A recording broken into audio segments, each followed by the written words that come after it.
Got a crash reported blocking the right shoulder, 440 eastbound at the I-65 exit. And then we look over here in Wilson County, and it looks like I may have good news. No, I do not have good news to tell you.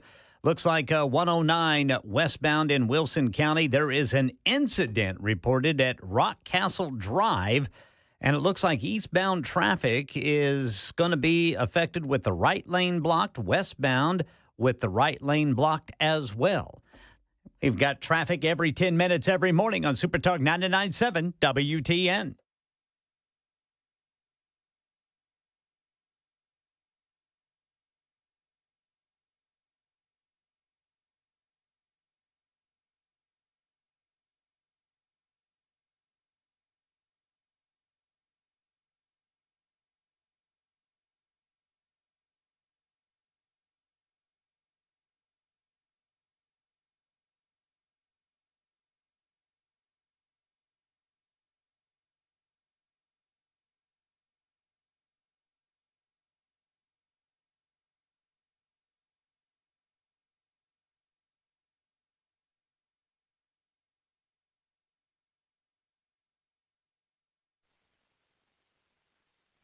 Hey, good afternoon, everybody. It's 7 minutes past the hour of 3 o'clock on Super Talk 99.7, and this is The Drive. I am your friend and radio buddy. That's right, I'm your Farb and always will be, and I'm going to be here all the way till 7 o'clock. We got a busy day going on. I mean, one of the things that will be happening during our program today is that much anticipated interview between Bret Baier of Fox News and Kamala Harris. That will happen by Middle Tennessee time. It will happen in our 5 o'clock hour, and we're going to do our very best to turn around some sound as soon as it becomes available. First little bites that come out, we'll try to turn them around very quickly. So, if you're interested in that, and I think you will be, and if you can't get near a TV, hang around, because we'll give you all the salient information, all of the important stuff. I want to start with our 2024 update. Got a lot of ground to cover, and I just want to go ahead and just own up to it. We're going to be doing a lot of politics between now and November 5th. It's just 20 days till the election, and all of this information is very important. Not going to bother you with any numbers today, except to tell you that the race is close, and the battlegrounds are close. I see a slight trend toward Trump, but all within the margin of error, and who knows how this thing is going to play out. Let's start with a little sound. First of all, Kamala Harris did a bunch of interviews. Yesterday, she was with this guy. I don't like this guy's name. He calls himself Charlemagne the God. Is he saying that he is a god? Because if that's troublesome to me. And he doesn't use a little g. He uses the big G. So I don't know, but apparently very influential in the African American community, I am told. And she dropped this little thing at it about the controversial topic of reparations for people of color in this country. Well, first of all, on the point of reparations, it has to be studied. There's no question about that. And I've been very clear about that position. She wants to study it, but I mean, is she for it or against? She didn't say, but if you're going to study it, sounds like you're interested in it.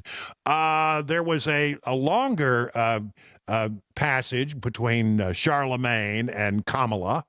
And it had to do with the border, but I mean, it's maddening.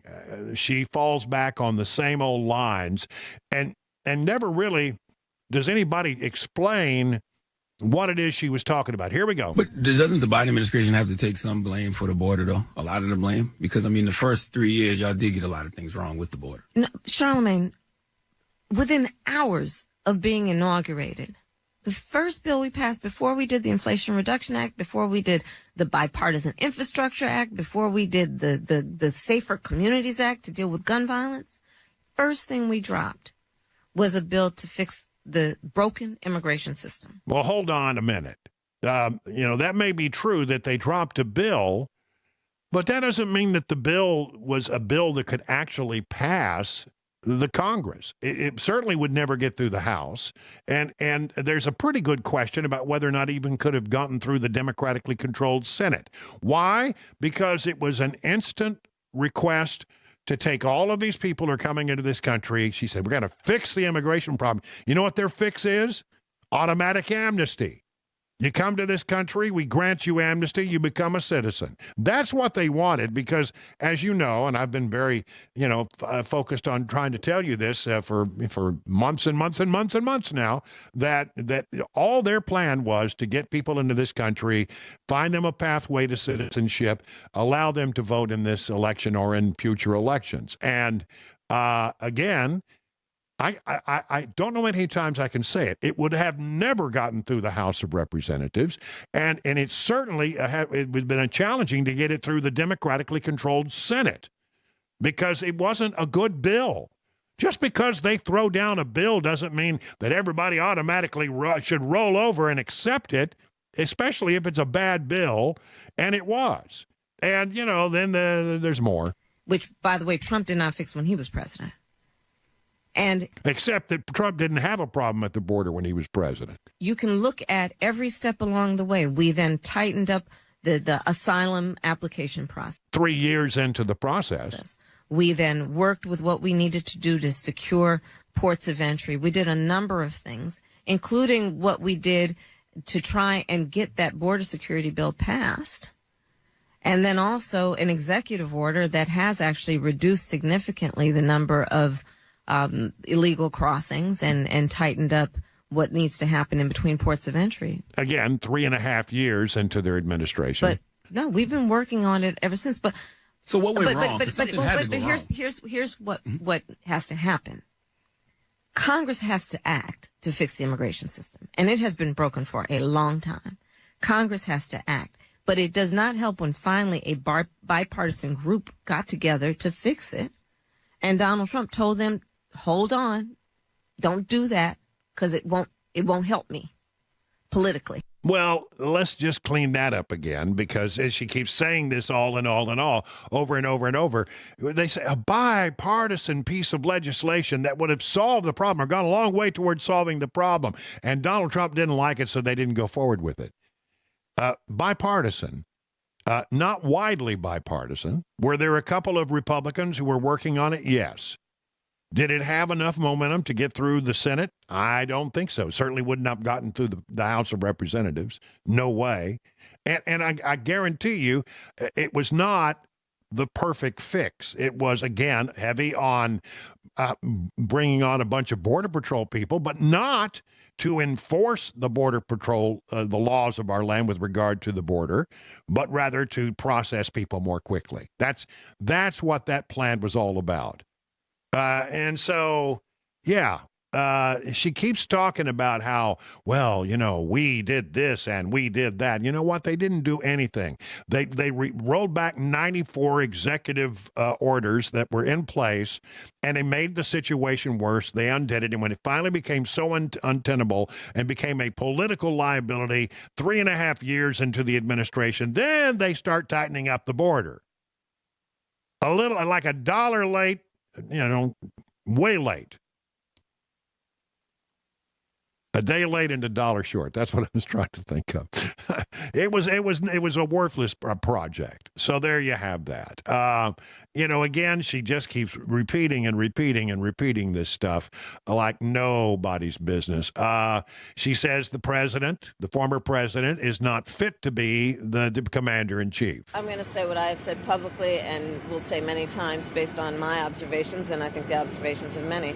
Donald Trump is increasingly unstable, and as has been said by the people who have worked closely with him, even when he was president, he's not fit to be president of the United States. Not fit to be president, she says. Well, I don't know. I think we had a much better economy and a more secure border and about 10 other things that were more positive when he was president compared to Joe Biden and you as vice president. But, well, there it is, ladies. This is the argument that's being made. Now, as I mentioned, we did have a what do you call it? A town hall meeting today with Donald Trump and Harris Faulkner. When you say Harris, you got to be sure you say Harris Faulkner, not just Harris, because then you'll think I'm talking about the former, the current vice president. And so there was a town hall meeting on Fox, Harris Faulkner and Trump, and this was, I thought, the best moment of the thing. Harris Faulkner talking to women. It was all women in the audience about an issue that really resonated with them. I don't know if many people thought this would be where we are at this point, but in the election and in this country, transgender issues have become a focal point in races up and down the ballot. How many of you are worried about biological men and boys competing against women and girls in sports? Just show me. That's almost that is the entire room. And I know you have a question. I do. By the way, excuse me, it's so crazy. It's so crazy. Your question, your name and your hometown. My name is Linda, and I'm from Milton, Georgia. Good. But originally Brooklyn, New York. Oh, I'd get that good. in there. My question is, how do you plan on addressing the transgender issue in women's sports? I have 9 grandchildren, 6 of them female, all playing sports, and we are very concerned for their safety, not just on the field and the courts, but in their locker rooms as well. Right. Well, first of all, isn't it interesting that in a room full of women, when Harris Faulkner asked that question, she said every single woman in the room raised her hand. Raised her hand and said, yes, this is an area of real concern to me. It's such an easy question, and everybody in the room, and you know that answer, we're not going to let it happen. You look, just yesterday, they had a volleyball match. Did you see that? Yeah. Where a person that transitioned, okay? We have to be very careful because this can terminate your political career if you say it's slightly off, all right? But transitioned from man to female and was on a volleyball. And I saw the slam. It was a slam. I never saw a ball hit so hard. Hit the girl on the head. But other people, even in volleyball, they've been permanently, they've been really hurt badly, women playing men. But you don't have to do the volleyball. We stop it. We stop it. We absolutely stop it. You can't have it. It's a man playing in the game. Physically, from a muscular standpoint, even if it was a little bit less, maybe they do all sorts of tests and drugs and everything else. Look at what's happened in swimming. Look at the records that are being broken. So how do you stop it? Do you go to the sports leagues? Do you go to the Olympic You just ban councils? it. The president bans it. You just don't let it happen. Well, I'm not sure it's quite that easy, but I like the sentiment, that's for sure. And now, look, I think that is the question that should be asked today of Kamala Harris. Because, look, what is the thing going on with the Harris campaign? She's strong with women.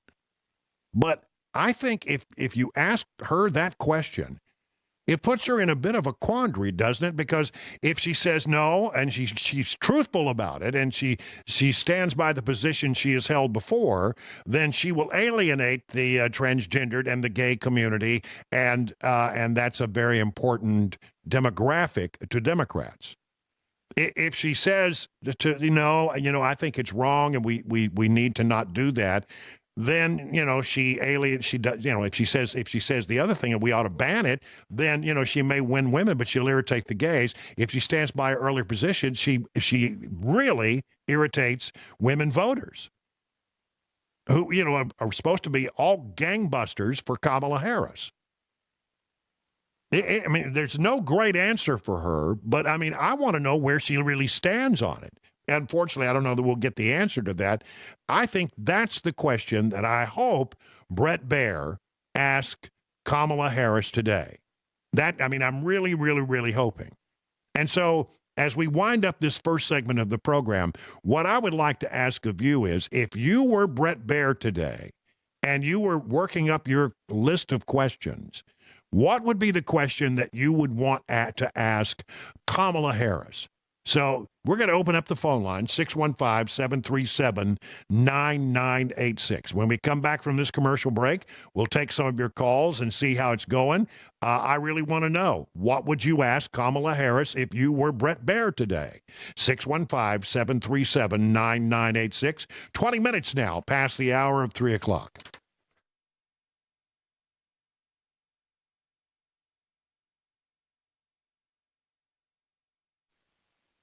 Hey, did you know that you're funding America's future and it's not the future you want for your kids? Most major credit cards funnel millions to liberal causes and candidates hoping that you don't notice.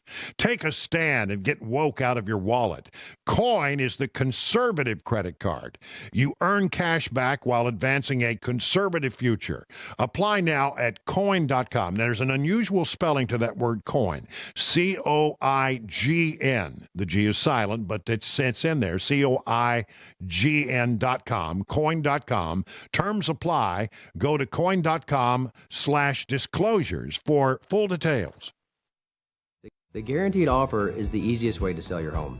It's really simple. We bring you an all-cash offer. You close in as little as 21 days. No home inspections, no lock boxes, no open houses. Go to markspain.com to get a guaranteed offer and start packing.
Hey, I'm Joan Jones on Super Talk 99.7. And you know, the dual power of radio and digital has always been such a plus for our advertisers. So if you're thinking about your 2025 plans, make sure you check us out at 997wtn.com/epic.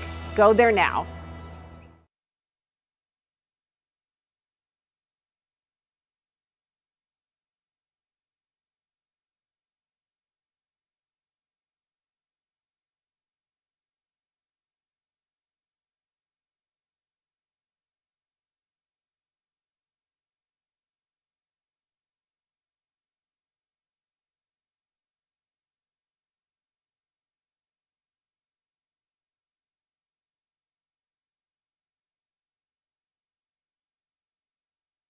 Early voting underway in Tennessee, even where Hurricane Helene changed Tennesseans' lives forever.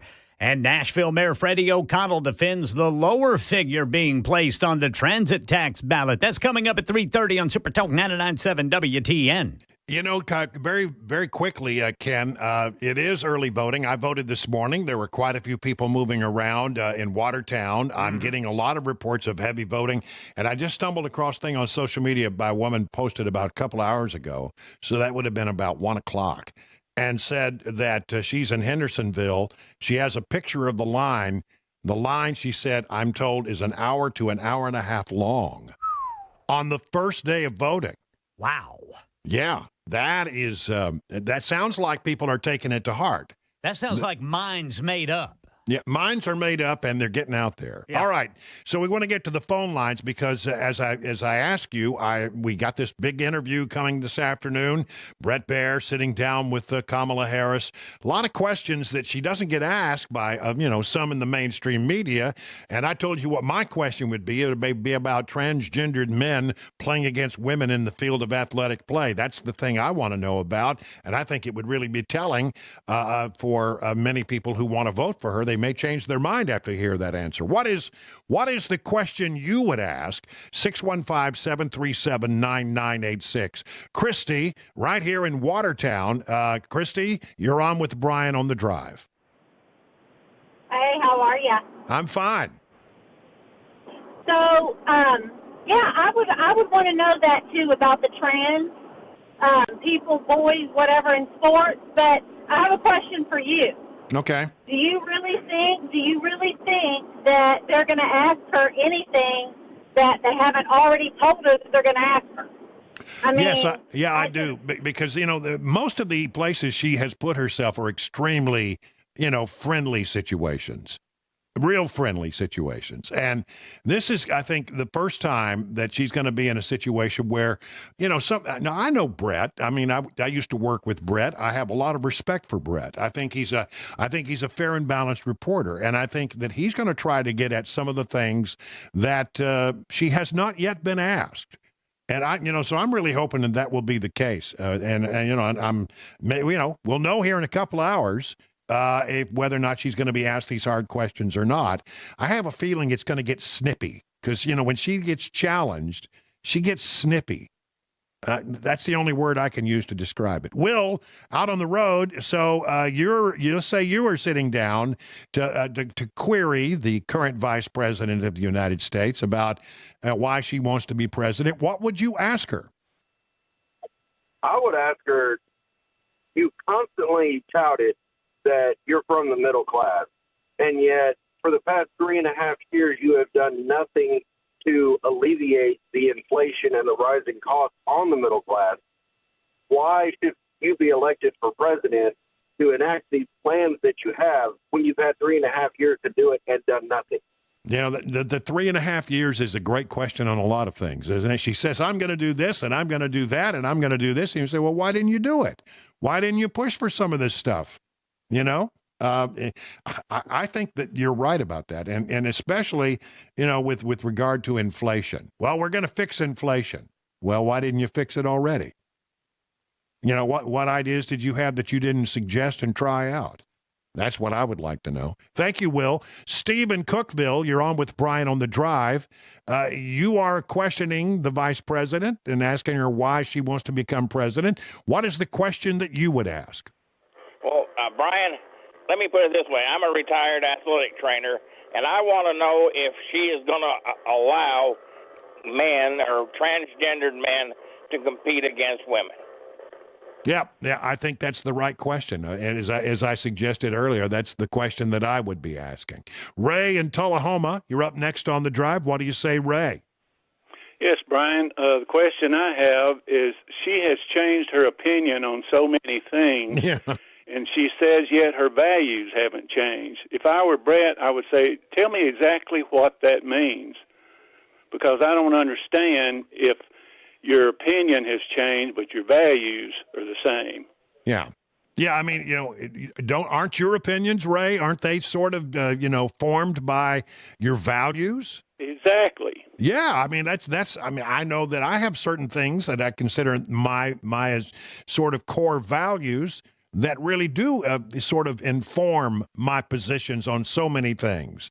So when you say that your values haven't changed, how can you say that but suddenly all these positions that you have that are based on your values have changed? So did your values change?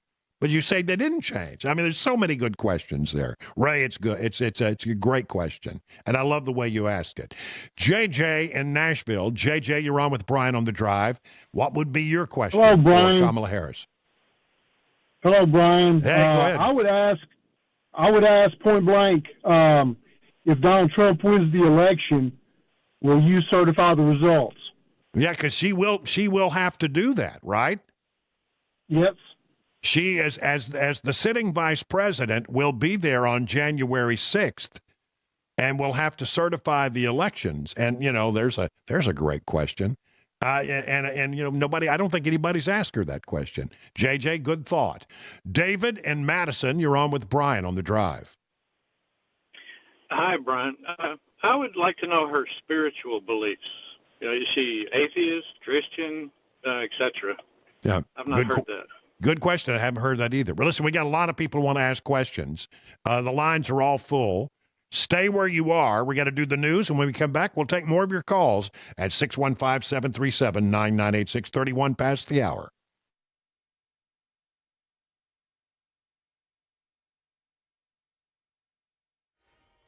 I'm Ken Weaver with your top stories, and we've got the full forecast and traffic coming up in 5 minutes.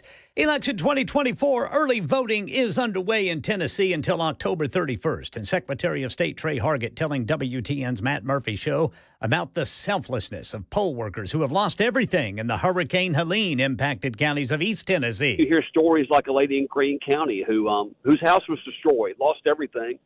She called the election commission and they just knew she was calling them to say, hey, I've got to take care of business. I'm not going to be able to work. And instead, she was calling and said, hey, make sure you still got me on the schedule. Here in Nashville, Mayor Freddie O'Connell defending the decision to put the lowest cost estimate of the transit tax on the ballot rather than what it might cost to service the debt over years, something he opposed in the transit tax proposal of 2018. The change has been in the folks on council. I'll say it this way. The Berry administration did not recommend that larger figure then. Mayor Cooper got all 5 council members at large to put together a letter, and I voted in support of that. And this time around, we did the same thing. We took the proposal to council. That 2018 sales tax proposal was defeated by a large margin. Mayor O'Connell wants license plate reader cameras to make a comeback in Nashville. He tells WTN's Matt Murphy Show changes have been made since the Community Oversight Review Board claimed discrimination during the pilot program due to LPRs being in non-white and low-income areas only. Fingers crossed we can get this done before the end of the year, and then we will look to proceed with it. Now, Police Chief John Drake reiterated the need for LPR cameras in Nashville after the arrest of Paul Park, the suspect charged with criminal homicide in the attack and shooting death of jogger Alyssa Lokitz late Monday afternoon. That's the latest news, traffic and weather next. I'm Ken Weaver, WTN News.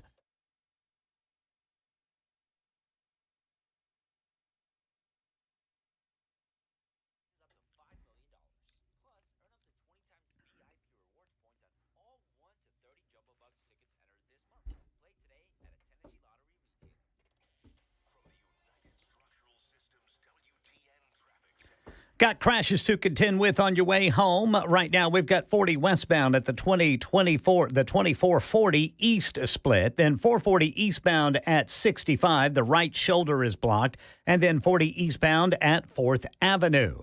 Traffic every 10 minutes every morning on Super Talk 99.7 WTN.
Hey everybody, Dan Mandis with Super Talk 99.7 WTN and Nashville's Morning News. Right now, we are bringing results for our clients using both our radio and digital assets. 2025 is going to be a huge year, not only here in Tennessee, but of course, across America. If you want to jump on board, again, we're offering great incentives. Find us online, 997WTN.com, and let's talk. Did you know you're overpaying for your health and wellness products? With over 20 company-owned brands offering its members vitamins, supplements, wellness, and skincare products, you're able to save up to 70% off retail. Members Nutrition can't change your life, but we can change the way you live.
.38 past the hour. Brian Wilson in the chair. We want to pick up where we were just before the news, where we're taking calls. And as you know, big interview today with Bret Baier asking questions of Kamala Harris. I think maybe one of the first times where she's going to get to answer some questions she hasn't answered before. Or maybe she won't answer them, but she's going to be asked.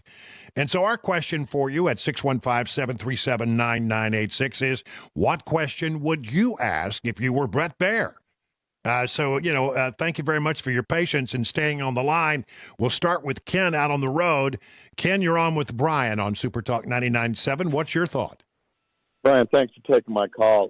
We know that she's an advocate of the reparations.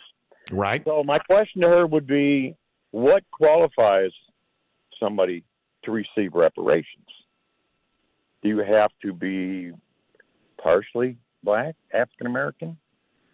I don't know. I don't know the answer to that question, but I would love to hear her answer.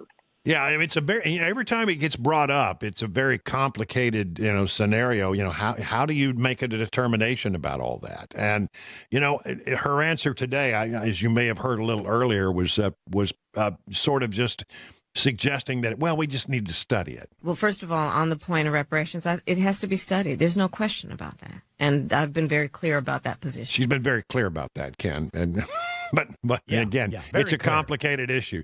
Thanks a lot, Ken. Appreciate it. Rick in Columbia, you're up next on the drive. What do you say, Rick? What's your question? Hello, Brian. Well, hey. I was simply asking Ms. Harris, what brought about all your reversals on your opinions, fracking, the border, blah, blah, blah. And would you please be specific? And listen, I want to give you an exciting first day report of voting down here in Murray County. Yep. I voted about noon, and Brian, the turnout is tremendous. When I got there around noon, the line was 3 and 4 abreast, completely encircled the huge building. And by the time I got at the end of the line, until I got to the voting station, it was just under a couple hours, my friend. 2 hours. Wow. Ken, are you hearing this? We've had, and that's a big report, 2 hours. Yeah. That he stood in line in Murfreesboro to cast a ballot. Wow. I mean, something big happening here. It's the same thing, an hour and a half in Hendersonville. Man. Those are big numbers. I think we're going to be in for a real surprise at how excited people are to vote. Rick, thank you. Rita in Springfield. Rita, you're on with Brian on the Drive. What do you say, Rita? Thank you, Brian. I want to ask her, what are your plans to shrink the size of government? Because all these silly things that she's involved in as far as social issues will not survive when our country goes down the tube in debt. Yeah, she keeps talking about, I'm going to do this and I'm going to do that, and we're going to do a million, forgivable loans for black entrepreneurs, and she just got a whole bunch of ideas. First thing you got to find out is, can you actually push them through a Republican Senate? Because there's a pretty good chance she's going to have a Republican Senate. And that's the second question is, how are you going to pay for it? Great question, Rita. Good thinking. Fred in Spring Hill, you're on with Brian on the Drive. Hello, Fred. Hello, Brian. Hey, my question is I would like to see if Kamala can actually, honestly, give an explanation of the factors that actually raised inflation. Yeah, because she seems to think that it was all because of the pandemic and the economy. I think it had to do a lot with all the money that they sent out to people. They were spending money like drunken sailors, put too much money in the economy, and inflation took off. And I think that's a real part of the problem. Thank you for the call. Keith out on the road. Hello, Keith. You're up next on the Drive. If you had a chance to ask a question of Kamala Harris, what would it be? Hey, Brian. Yeah, I had a question I'd ask her, and then I'd have a follow-up question. I'd say, you have a law degree and you took a lot of classes. Did you ever take any economic classes?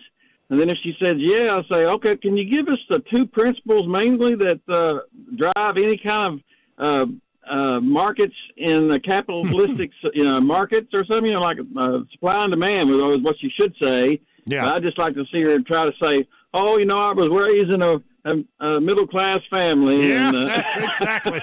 Yeah, that's become a real punchline, hasn't it? Because anytime you get asked a question you don't want to answer, you could just simply say, I was raised in a middle-class family, and start off on that tirade. Good. We have some phone lines open, 615-737-9986, and we got some time to go here. So, if you've got an idea about what you would ask Kamala Harris, get on the line right away. Next up, Mark in Lebanon. Hello, Mark. You're on with Brian on the Drive. What would be your question? Oh, Mark just went away. Glenn out on the road. You're up next on the Drive. What do you say, Glenn? Hey, Brian. I have a very simple question. I would ask Kamala, what is a woman? Yeah. They see if she could come up with a definition of that. Just a straight answer. Yeah. Yeah. Well, the Democrats have a hard time answering that question. They really do, for some reason. I don't understand why. But anyway, 615-737-9986. Stuart out in Nashville is up next on the Drive. Hello, Stuart. What's on your mind? Brian, I wish you would ask her just one question. What in the world, based on your track record of performance, makes you think that you would be a better president than Donald Trump? Yeah, and that's all we need to ask. Yeah, and it'd be interesting to see if she has the answer to that. Sometimes I will be honest with you. I've done, these kinds of things, debates and town halls and big interviews. And the thing that I've always noticed is that sometimes it's the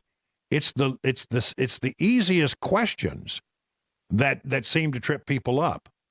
And I'm just sort of wondering, what her answer would be to something that simple and that elemental.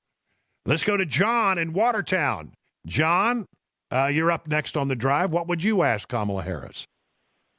Well, I got two quick questions. One would be, did Joe Biden put you in charge of the border during the start of his administration, and what did you do? And second question would be, do you understand what unrealized gains are and what that would do to everybody if she enforced that? Yeah, her tax policies are very concerning. Read a lot of stories today, quite frankly, about her idea on raising the death tax. Nothing like being taxed all your life, and then after you die, you're taxed again. Just because, you passed away, now we're going to take some of your money. I hate the death tax, and she wants to change that as well. It would really hurt a lot of people, especially American farmers, if that were to happen. Let's see. Let's go to Josh in Nashville. Josh, you're up next on the drive. Your question. Yes, sir, Brian. Thank you for taking my call. One thing I would ask is about this taxpayer-funded sex changes for criminals. Why should we have to pay for something like that, and what is the point to it? Yep. Again, that's a squirmy question for her, isn't it? She'll squirm on that one. I think it's a great idea.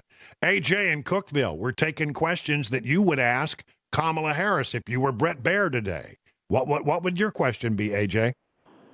Well, mine would be, Candidate Harris, how is your campaign going to address the allegations of impropriety by your candidate Walsh with young boys that have been coming out? How are you going to address that, and when is he going to address those concerns that we have?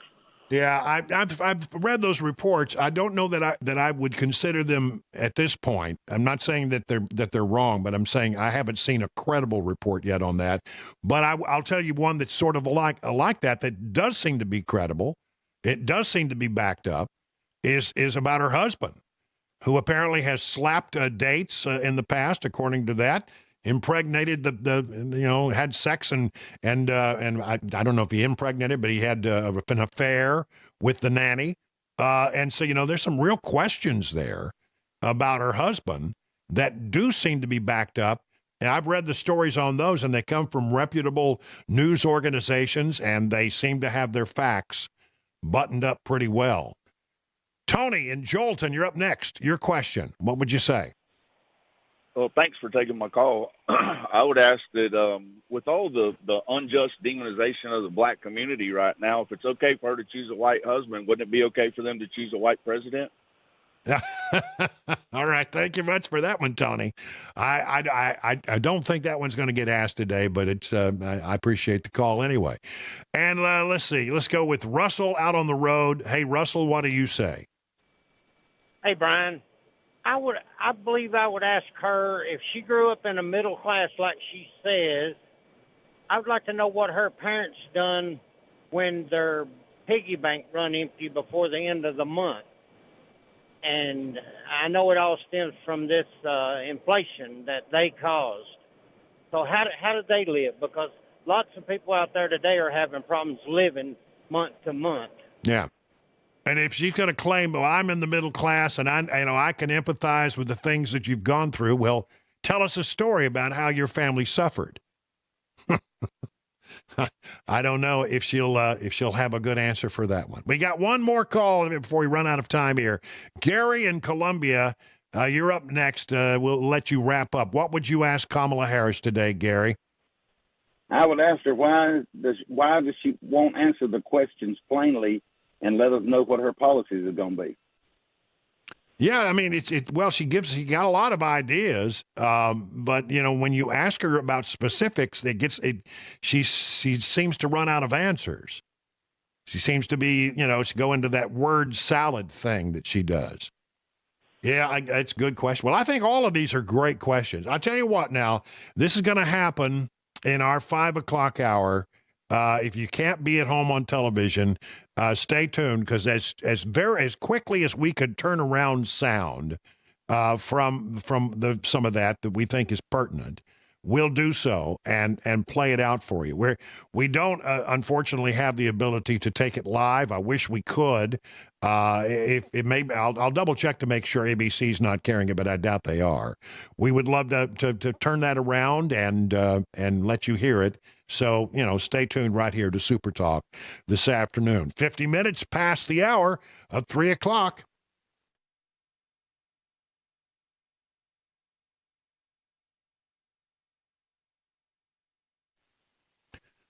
Grace Point Healthcare is known for affordable, convenient, and comprehensive medicine. They got this basic thing called a Smart Care plan. Starts at just $69 a month. Really, it could be a really wonderful thing to add if you have high deductible health insurance, for example.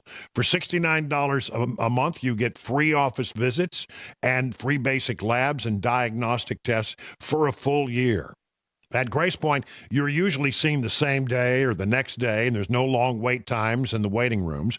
Grace Point is your primary provider that treats the entire family from newborns to seniors. And let you know that they can do a lot of things for you. Feeling run down? Do you have intestinal issues, rashes, hives, sinus problems? You know what that may be? Could be a food allergy. Get it tested and learn what foods to avoid in your diet. Grace Point is a military vet-owned practice located in the heart of Franklin. 599-6868 to schedule your next medical appointment. Grace Point Healthcare, modern medicine delivered the old-fashioned way. The dual power of radio and digital advertising on SuperTalk 99.7 WTN has always delivered for our local advertisers. Now's your chance to book your 2025 marketing campaign early for savings and incentives. Just reach out today to your local ad representative or go to 997wtn.com/epic.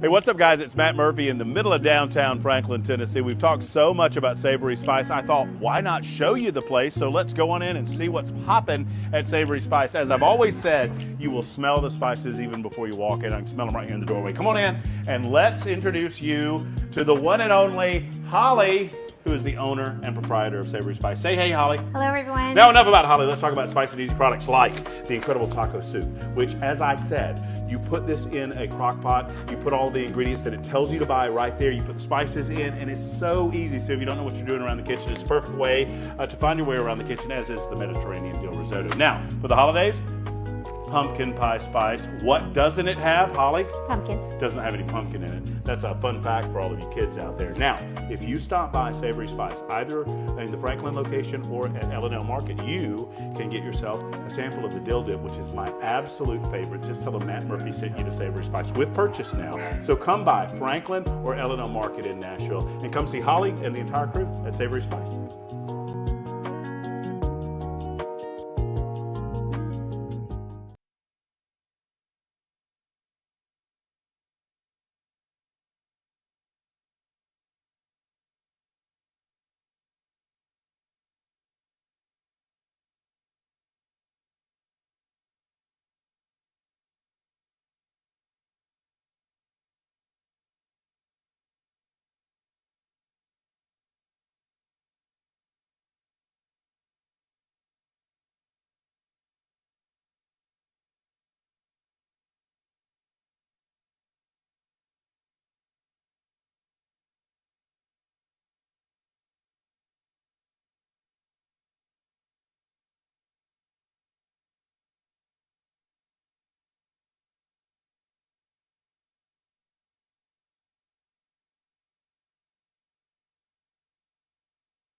License plate reader cameras might be coming back to Nashville. We've learned new details about a deadly officer-involved shooting in Murfreesboro, and better be on your guard at the grocery store. All this and more coming up at 4 on Super Talk 99.7 WTN. All right. Thank you, Ken Weaver. Listen, time to check out the markets and see how they're doing today. It was a pretty good day. A lot of very vibrant green in the major indices. For example, the Dow Jones Industrial Average broke a new record today, and up another 337 points, ended the day at 43,077. The S&P was up 27. The NASDAQ was up 51. What's driving all of this green enthusiasm in the markets? Let's check in with John Maxon over at Beacon Capital Management. Hey, good afternoon, Brian. Yeah, a great day on the market. And to be honest with you, there really wasn't a lot of economic reports. The market definitely bounced back from yesterday's sell-off. That was predominantly driven by tech. You mentioned the Dow, 43,000. That's just a historic record. It really started with a positive note today. Earnings season has started. The banks are starting to report. Morgan Stanley was up 6.5% today. That really drove the positiveness on the market today. They had really strong results. Tomorrow, what the market's really going to be looking at is initial jobless claims. The Fed will be watching that as we get closer to the next decision about rate cuts. And the big report tomorrow is going to be retail sales. 70% of the economy is consumer spending. It's expected to be positive. We'll wait and see what the report says tomorrow. All right. Thank you very much. Find out all the things that John Maxon and the other good people over at Beacon Capital Management can do to make your retirement comfortable. Just go to their website, askbeaconnow.com. It is 58 minutes past the hour of 3 o'clock on Super Talk 99.7. And speaking of the aforementioned Beacon, are your retirement assets structured to minimize taxes? Might be hard to believe, but many hardworking Americans just like you could be overpaying on taxes in retirement. You can be taxed on your IRA, 401k, and any other tax-deferred retirement accounts. Beacon Capital Management is here to give you peace of mind. You know, with the threat of massive tax increases just around the corner, your nest egg could be in trouble unless you take advantage of defensive tax-saving strategies now. Defend your hard-earned retirement savings by scheduling a free retirement tax reduction analysis today. No cost, no pressure, no obligation. If you've saved more than $250,000 for retirement, don't wait any longer. Schedule your free retirement tax reduction analysis from Beacon. Just call this number, 615-488-9303, or visit askbeaconnow.com. Hey, what's up, guys? It's Matt Murphy in the middle of downtown Franklin, Tennessee. We've talked so much about Savory Spice. I thought, why not show you the place? So let's go on in and see what's popping at Savory Spice. As I've always said, you will smell the spices even before you walk in. I can smell them right here in the doorway. Come on in, and let's introduce you to the one and only Holly, who is the owner and proprietor of Savory Spice. Say hey, Holly. Hello, everyone. Now, enough about Holly. Let's talk about Spice and Easy products like the incredible taco soup, which, as I said, you put this in a crock pot, you put all the ingredients that it tells you to buy right there, you put the spices in, and it's so easy. So if you don't know what you're doing around the kitchen, it's a perfect way to find your way around the kitchen, as is the Mediterranean dill risotto. Now, for the holidays, pumpkin pie spice. What doesn't it have, Holly? Pumpkin. Doesn't have any pumpkin in it. That's a fun fact for all of you kids out there. Now, if you stop by Savory Spice, either in the Franklin location or at L&L Market, you can get yourself a sample of the dill dip, which is my absolute favorite. Just tell them Matt Murphy sent you to Savory Spice with purchase now. So come by Franklin or L&L Market in Nashville and come see Holly and the entire crew at Savory Spice.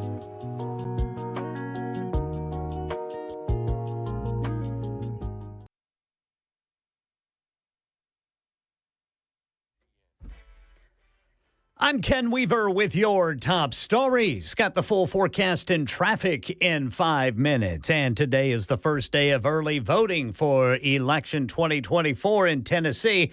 And right now, reading some of our posts on our Facebook page, I'm seeing that it took about 15 minutes in Tullahoma this morning. Looked like Shelbyville, busy, steady, but no line at 3 o'clock this afternoon. About 30 minutes in Shelbyville, another one says. 15 minutes in Springfield, and looks like Jerry in Cheatham County says it was a small line in and out there in Cheatham County. Early voting running through October 31st for election 2024 here in Tennessee. Metro Police Chief John Drake says the arrest of a man after the attack and murder of a jogger in Antioch highlights the need for license plate reader cameras. Drake says it could have happened faster.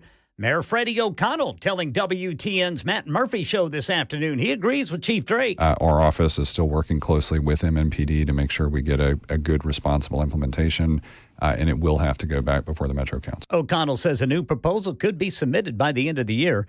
29-year-old Paul Park was arrested after the attack and murder of jogger Alyssa Lokitz with the help of someone's dash cam. His first court appearance is scheduled for tomorrow. But later tonight, local runners are going to honor Alyssa Lokitz. The memorial run is scheduled for 6:30 at Fleet Feet, Hendersonville. There will be a moment of silence followed by a group run in honor of Lokitz's life, as well as other women who have died while on a run. TBI is handling the investigation of that deadly officer-involved shooting that shut down I-24 in Murfreesboro overnight. Rutherford County authorities, sheriff's deputies say they learned the driver of a van they pulled over had an outstanding sexual assault warrant out of Ohio. They say 71-year-old Robert Michael Wemmer refused to respond to the deputies' commands. They used a stun gun on him, but they say he was able to grab a handgun and fired at least once at deputies who returned fire, striking Wemmer, who later died at the hospital. And Metro Police say a student is in trouble for having a gun at Antioch High School yesterday. An SRO and school administrators learned about it over social media. They arrested the 16-year-old who they say had the gun in his pants, but he told them, "Not my gun." He's charged anyway in juvenile court with juvenile handgun possession and carrying a gun on school property.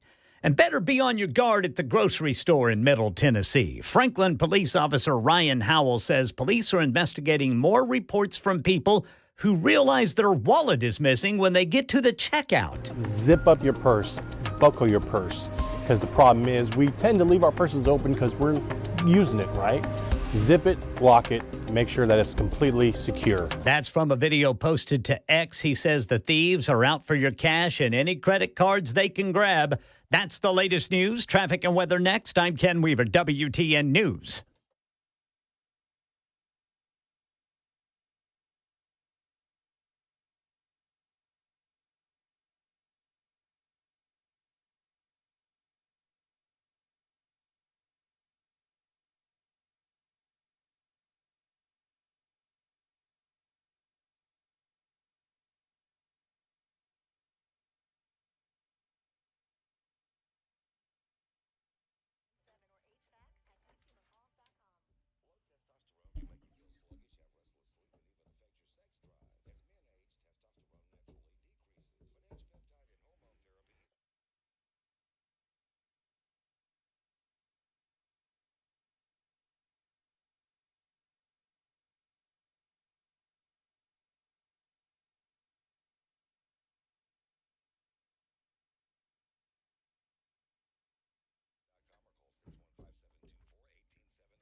All right, the crashes are starting to pile up. Let's start here 65 northbound at I-24 downtown. And then we've got 65 northbound at I-440, exit 80. That's going to be south of downtown. And then the right shoulder is blocked 40 eastbound at 4th Avenue. And now about an hour's drive west of Nashville if you're trying to get to Nashville. I-40 eastbound has been closed there in Dixon. Traffic every 10 minutes every morning on Super Talk 99.7 WTN. Did you know you're overpaying for your health and wellness products? With over 20 company-owned brands offering its members vitamins, supplements, wellness, and skincare products, you're able to save up to 70% off retail. Members Nutrition can't change your life, but we can change the way you live.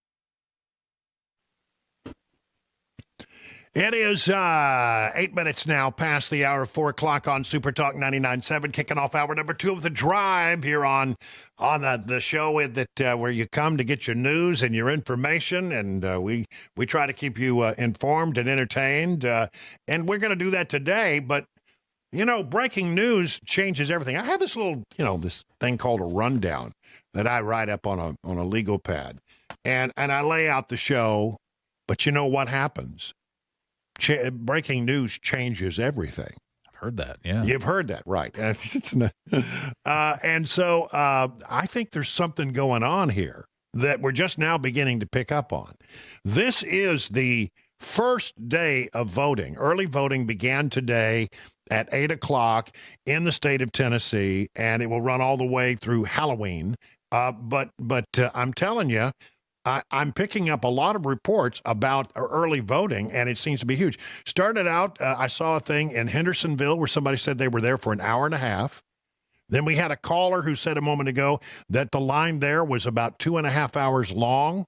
And wasn't that about 2 hours? I think he said 2 hours.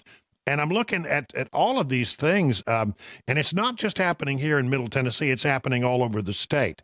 Local 3 News, I don't know where that is.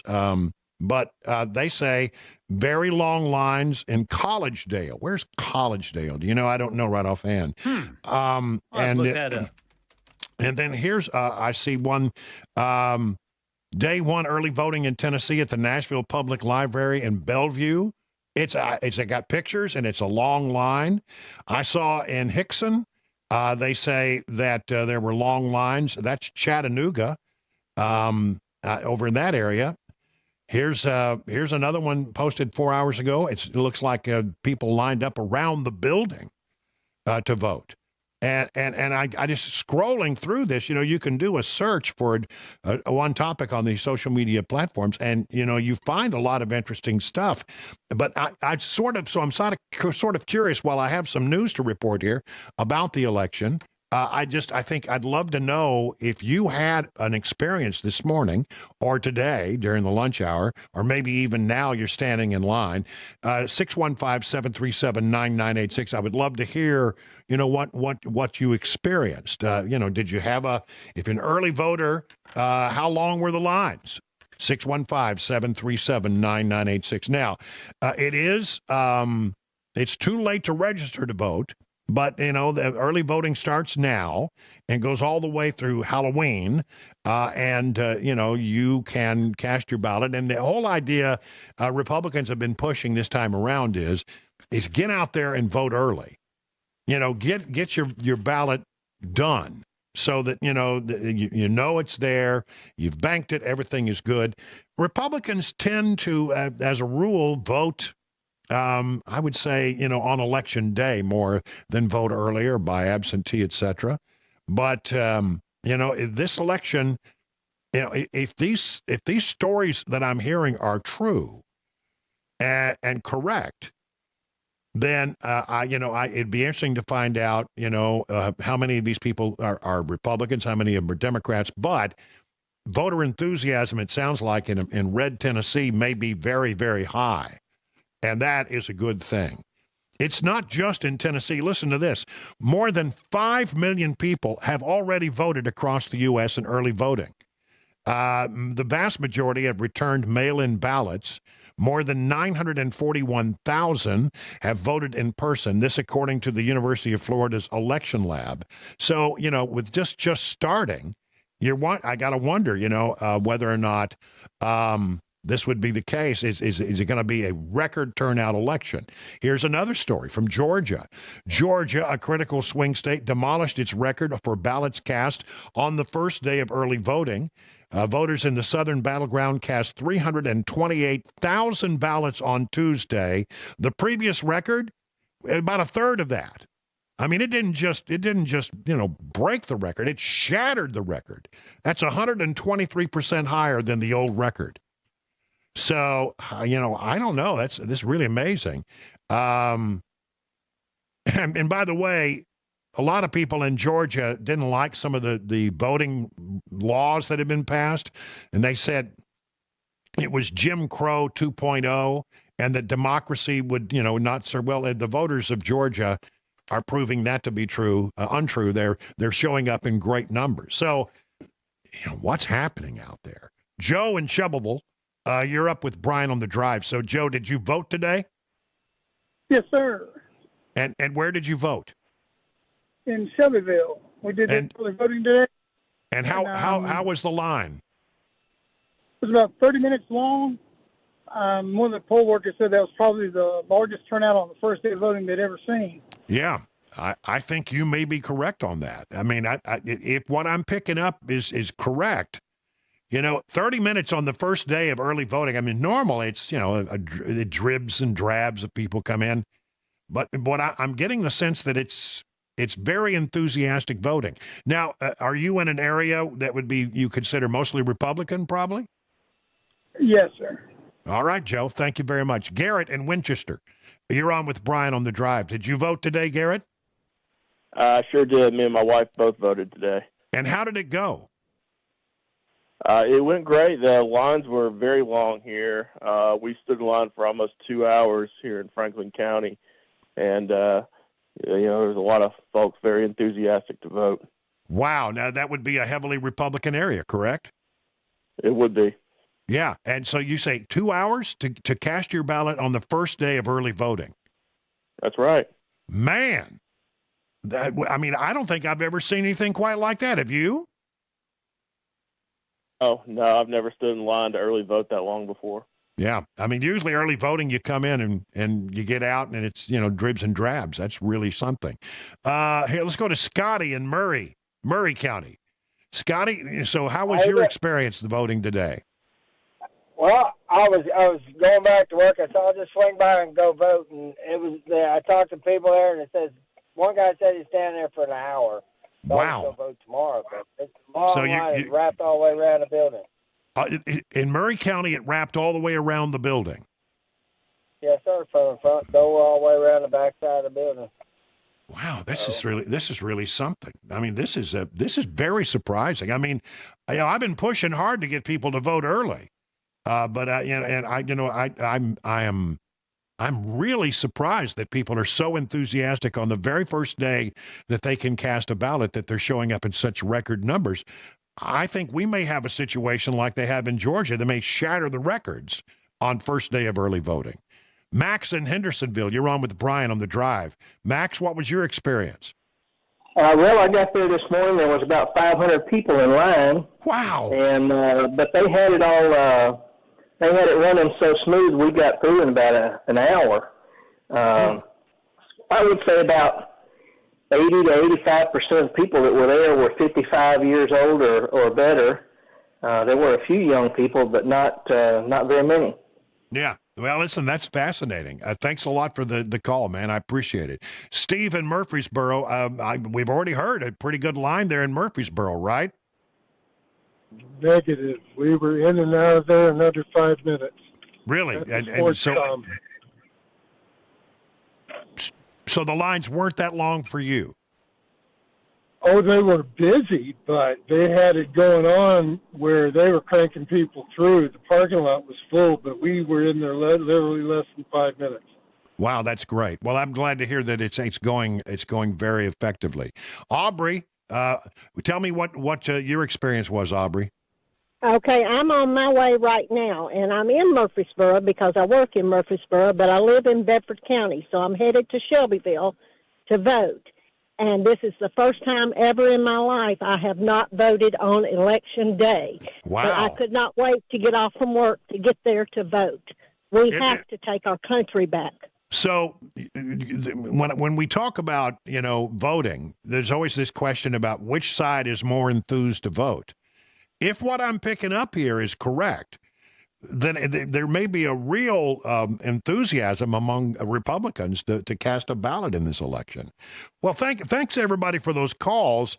Ken, I mean, what do you think about this? I can't imagine. I've never heard, never in all the years that I've been covering politics, I have never heard of people turning out in such large numbers on the first day of early voting. Yeah, the very first day of early voting, getting reports of there in Murfreesboro, a 2-hour-long wait. I'm seeing on our Facebook page now some folks saying up to 30 minutes in places. I think people have had their minds up for a long time, Brian, and they're getting it done, getting it out of the way. And we have heard from people in the Trump campaign who have encouraged folks to vote early. Right. So it looks like everybody's taking that advice. Well, the whole idea this time around for Republicans, and Republicans traditionally vote on Election Day, but you know what happens on Election Day.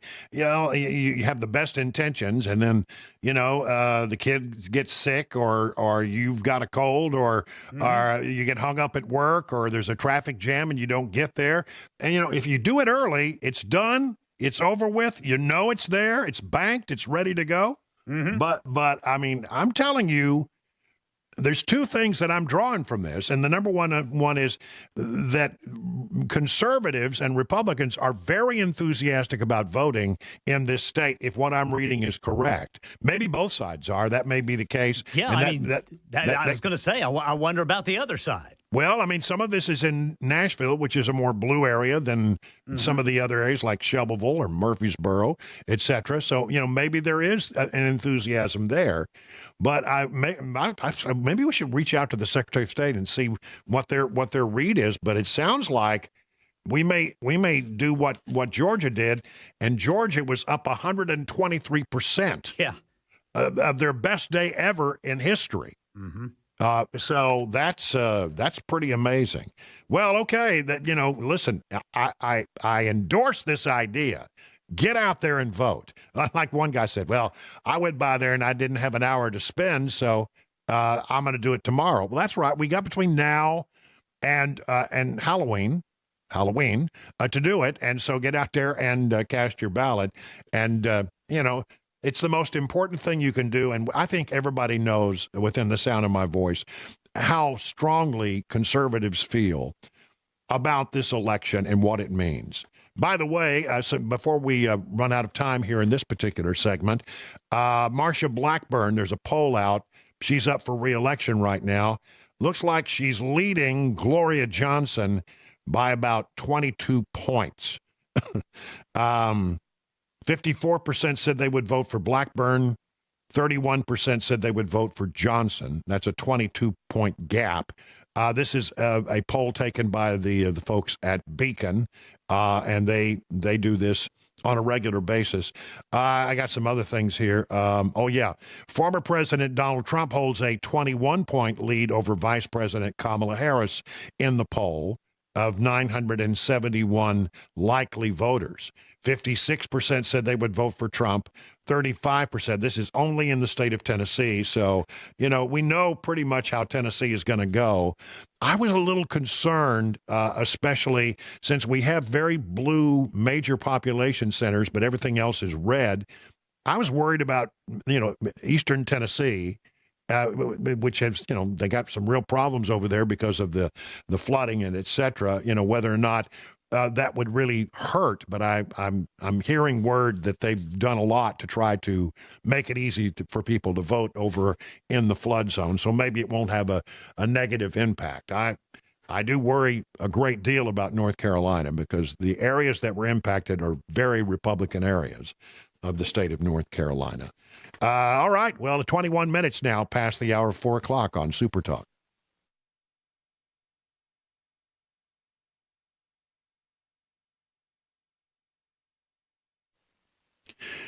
Let's talk about King and Associates Insurance in Brentwood. Been around for 25 years as an independent agency. That is what you want. I'm telling you, an independent agency can shop around. They don't have just one product they offer. They represent and can buy insurance for you from a number of different companies. So what that means is they're able to look around and find a policy that really fits your need like a hand in a glove. I mean, why pay for insurance that doesn't quite meet your need? And, you know, when you get insurance that really meets your needs, you're getting more insurance bang for the buck. And that's what you want, isn't it? And here's the other thing. If you call this number, 615-329-8121, you don't get a call center.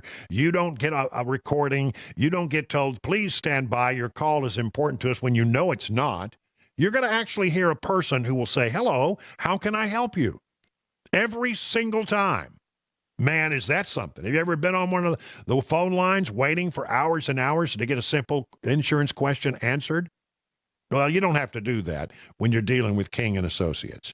Multi-policy discounts, 20, 25, 30, 35% savings are possible if you just bundle. So get your royal review with King and Associates Insurance. Log into tkinginsurance.com.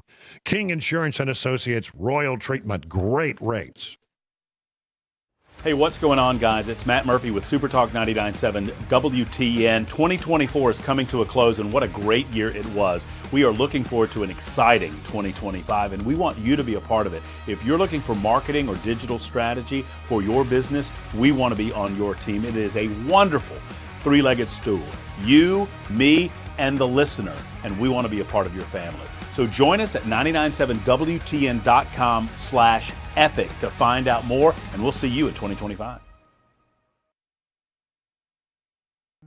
Hey, what's up, guys? It's Matt Murphy in the middle of downtown Franklin, Tennessee. We've talked so much about Savory Spice. I thought, why not show you the place? So let's go on in and see what's popping at Savory Spice. As I've always said, you will smell the spices even before you walk in. I can smell them right here in the doorway. Come on in, and let's introduce you to the one and only Holly, who is the owner and proprietor of Savory Spice. Say hey, Holly. Hello, everyone. Now, enough about Holly. Let's talk about Spice and Easy products like the incredible taco soup, which, as I said, you put this in a crock pot, you put all the ingredients that it tells you to buy right there, you put the spices in, and it's so easy. So if you don't know what you're doing around the kitchen, it's a perfect way to find your way around the kitchen, as is the Mediterranean dill risotto. Now, for the holidays, pumpkin pie spice. What doesn't it have, Holly? Pumpkin. Doesn't have any pumpkin in it. That's a fun fact for all of you kids out there. Now, if you stop by Savory Spice, either in the Franklin location or at L&L Market, you can get yourself a sample of the dill dip, which is my absolute favorite. Just tell them Matt Murphy sent you to Savory Spice with purchase now. So come by Franklin or L&L Market in Nashville and come see Holly and the entire crew at Savory Spice.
Got an early voting update from the Secretary of State, and Nashville Mayor Freddie O'Connell pushing back at critics who claim a lack of transparency on that transit tax ballot. These stories and more coming up at 4:30 on Super Talk 99.7 WTN. You know, I don't mean to just keep harping on this, but I'm reading some stories out there. This is all anecdotal stuff, but here's a guy named Larry on social media says, Brenda and I voted today. It's the first time we've used early voting. We voted in Madisonville. I'm happy to say it was the largest voter turnout that we've ever seen since we've been here, over 16 years. We're happy to do our part to keep Tennessee a red state and help turn the White House red again. Here's a guy, he's from Nashville, said that an exceptional turnout, a little light on poll workers, a shame that we scared folks away from volunteering at the polls. In the end, it's the voters that will suffer the most. Our voting experience was pretty painless, just took a bit longer than expected. And so that's interesting. I'm just, just scrolling through using artificial intelligence to find these postings that are being done by people in Tennessee. Here is East Nashville. They're going to vote, and it looks like there's a line outside the building. So I mean, I'm seeing 2 hours in Hendersonville today, Brother Brian. I know. I saw that one earlier, and I went, wow. In Hendersonville, 2.5 hours to vote on the first day of early voting. Yeah, unheard of. Just absolutely unheard of. Now, Cabana wife and I got up this morning and went over there about, I guess they opened at 8. We got there about 9. And we're in, of course, a little water town. It's, it wasn't, there wasn't a line, but it was busy. And, you see that sheet you have to sign when you vote. Mm-hmm. And I looked at it and I went, wow, there's already been a lot of people in an hour through this thing. So, something is happening. And what I hope is, my great hope here is this translates into, the fact that there is great excitement on our side of the equation and that people are turning out in huge, huge numbers. And in a lot of these battleground states, Republicans have really made up a lot of ground and making sure that people are registered to vote. They have cut the Democrat to Republican lead in some of these swing states in half or more. In Pennsylvania, I forget the tremendous number, but it was a shocking number of new voters who had been signed up. Far more new voters signed up on the Republican side of the equation than on the Democrat side of the equation. And if it's enthusiasm and our side really turns out, and it looks like, at least anecdotally, that's what I'm picking up. Is that, this is going to be quite the election. And I'm glad to see voter enthusiasm on our side. I'm glad to see voter enthusiasm in general. I think we've gotten very complacent in this country about casting our ballots and making sure that people go to the polls. But here's what I would say to you. You got another, it's the 16th, and we got all the way till the 31st. You got another 14 days here after today. Get out there and make sure you bank your vote. Get it in there. Don't wait until the last minute, because as you know, things at the last minute can get complicated. Even though you had every good intention, don't wait, because something can happen that causes you a problem on Election Day. 30 minutes now past the hour of 4 o'clock.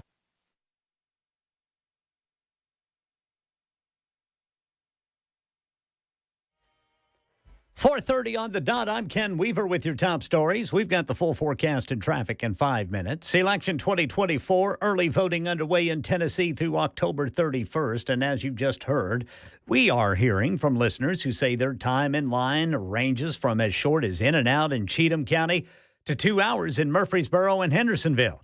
And earlier today, Secretary of State Trey Hargett came on WTN's Matt Murphy Show to explain how Tennesseans in the Hurricane Helene flood-impacted counties are getting their chance. We're working hard to make sure that every Tennessee voter that wants to vote can vote.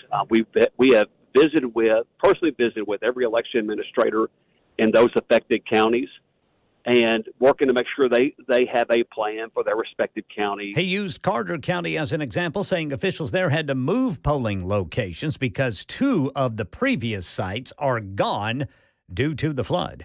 Nashville Mayor Freddie O'Connell came on the Matt Murphy Show and pushed back when asked about what critics say is a lack of transparency. The transit tax could cost more than twice the $3.1 billion, which voters will see on the ballot. So you're saying the lack of transparency on this piece of legislation that we'll be voting on November 5th is the fault of the Metro Council, not you. I would not call it a lack of transparency. I would say in both cases, in 2018 and this year, the overall recommendation was to comply fully with the Improve Act and the legal requirements for ballot language, take it to the Metro Council who get to approve it. In 2018, they made one decision. 2024, they made a different. Mayor O'Connell says it's like financing something like a car or house or anything that requires interest rates. And in Money News, Sherry Preston. Better than expected profit reports helped markets make up losses from Tuesday, with blue chip stocks leading a rebound. The Dow added 337, the S&P gained 27, and the Nasdaq inched up 51. That's the latest news. Traffic and weather next. I'm Ken Weaver, WTN News.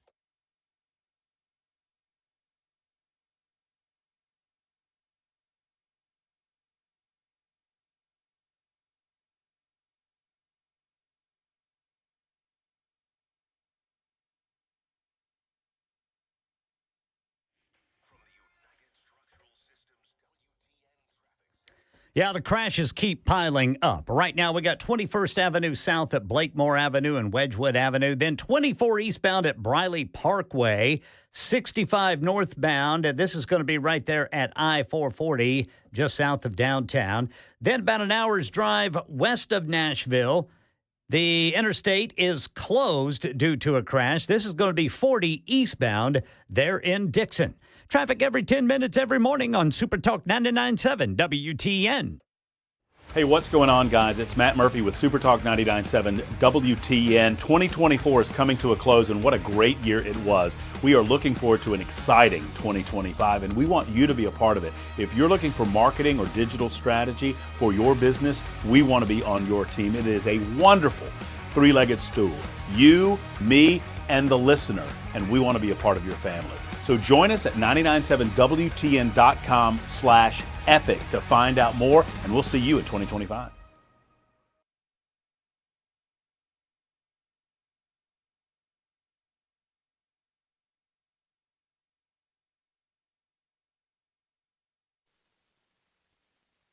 You know, you don't have to wait until November to start taking our country back. We can get into the fight now with Coin, the conservatives' credit card.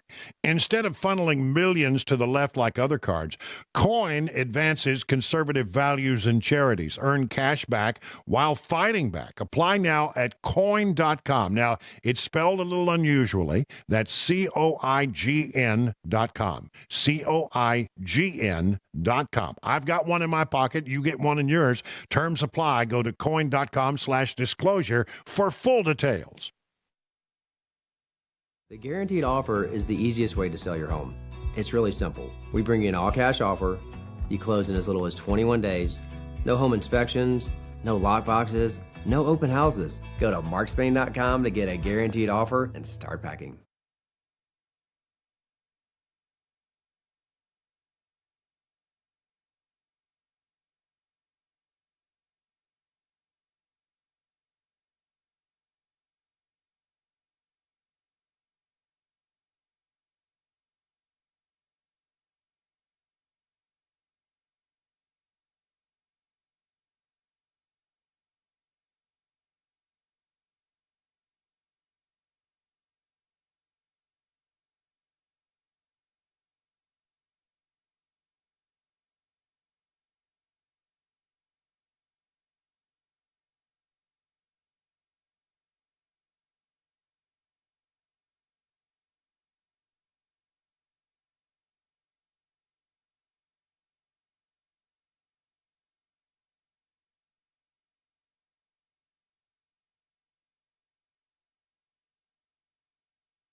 It's 38 minutes now past the hour, 4 o'clock on Super Talk 99.7, and it is Wednesday. And when we get to about this time on a Wednesday, when we're lucky and all the schedules align, we get to talk to Pete Hegseth, who's a weekend host of Fox and Friends on the Fox News channel. And when he's not doing that, he lives right here in Middle Tennessee in Sumner County. Good afternoon, Pete. Hey, Brian. How you doing?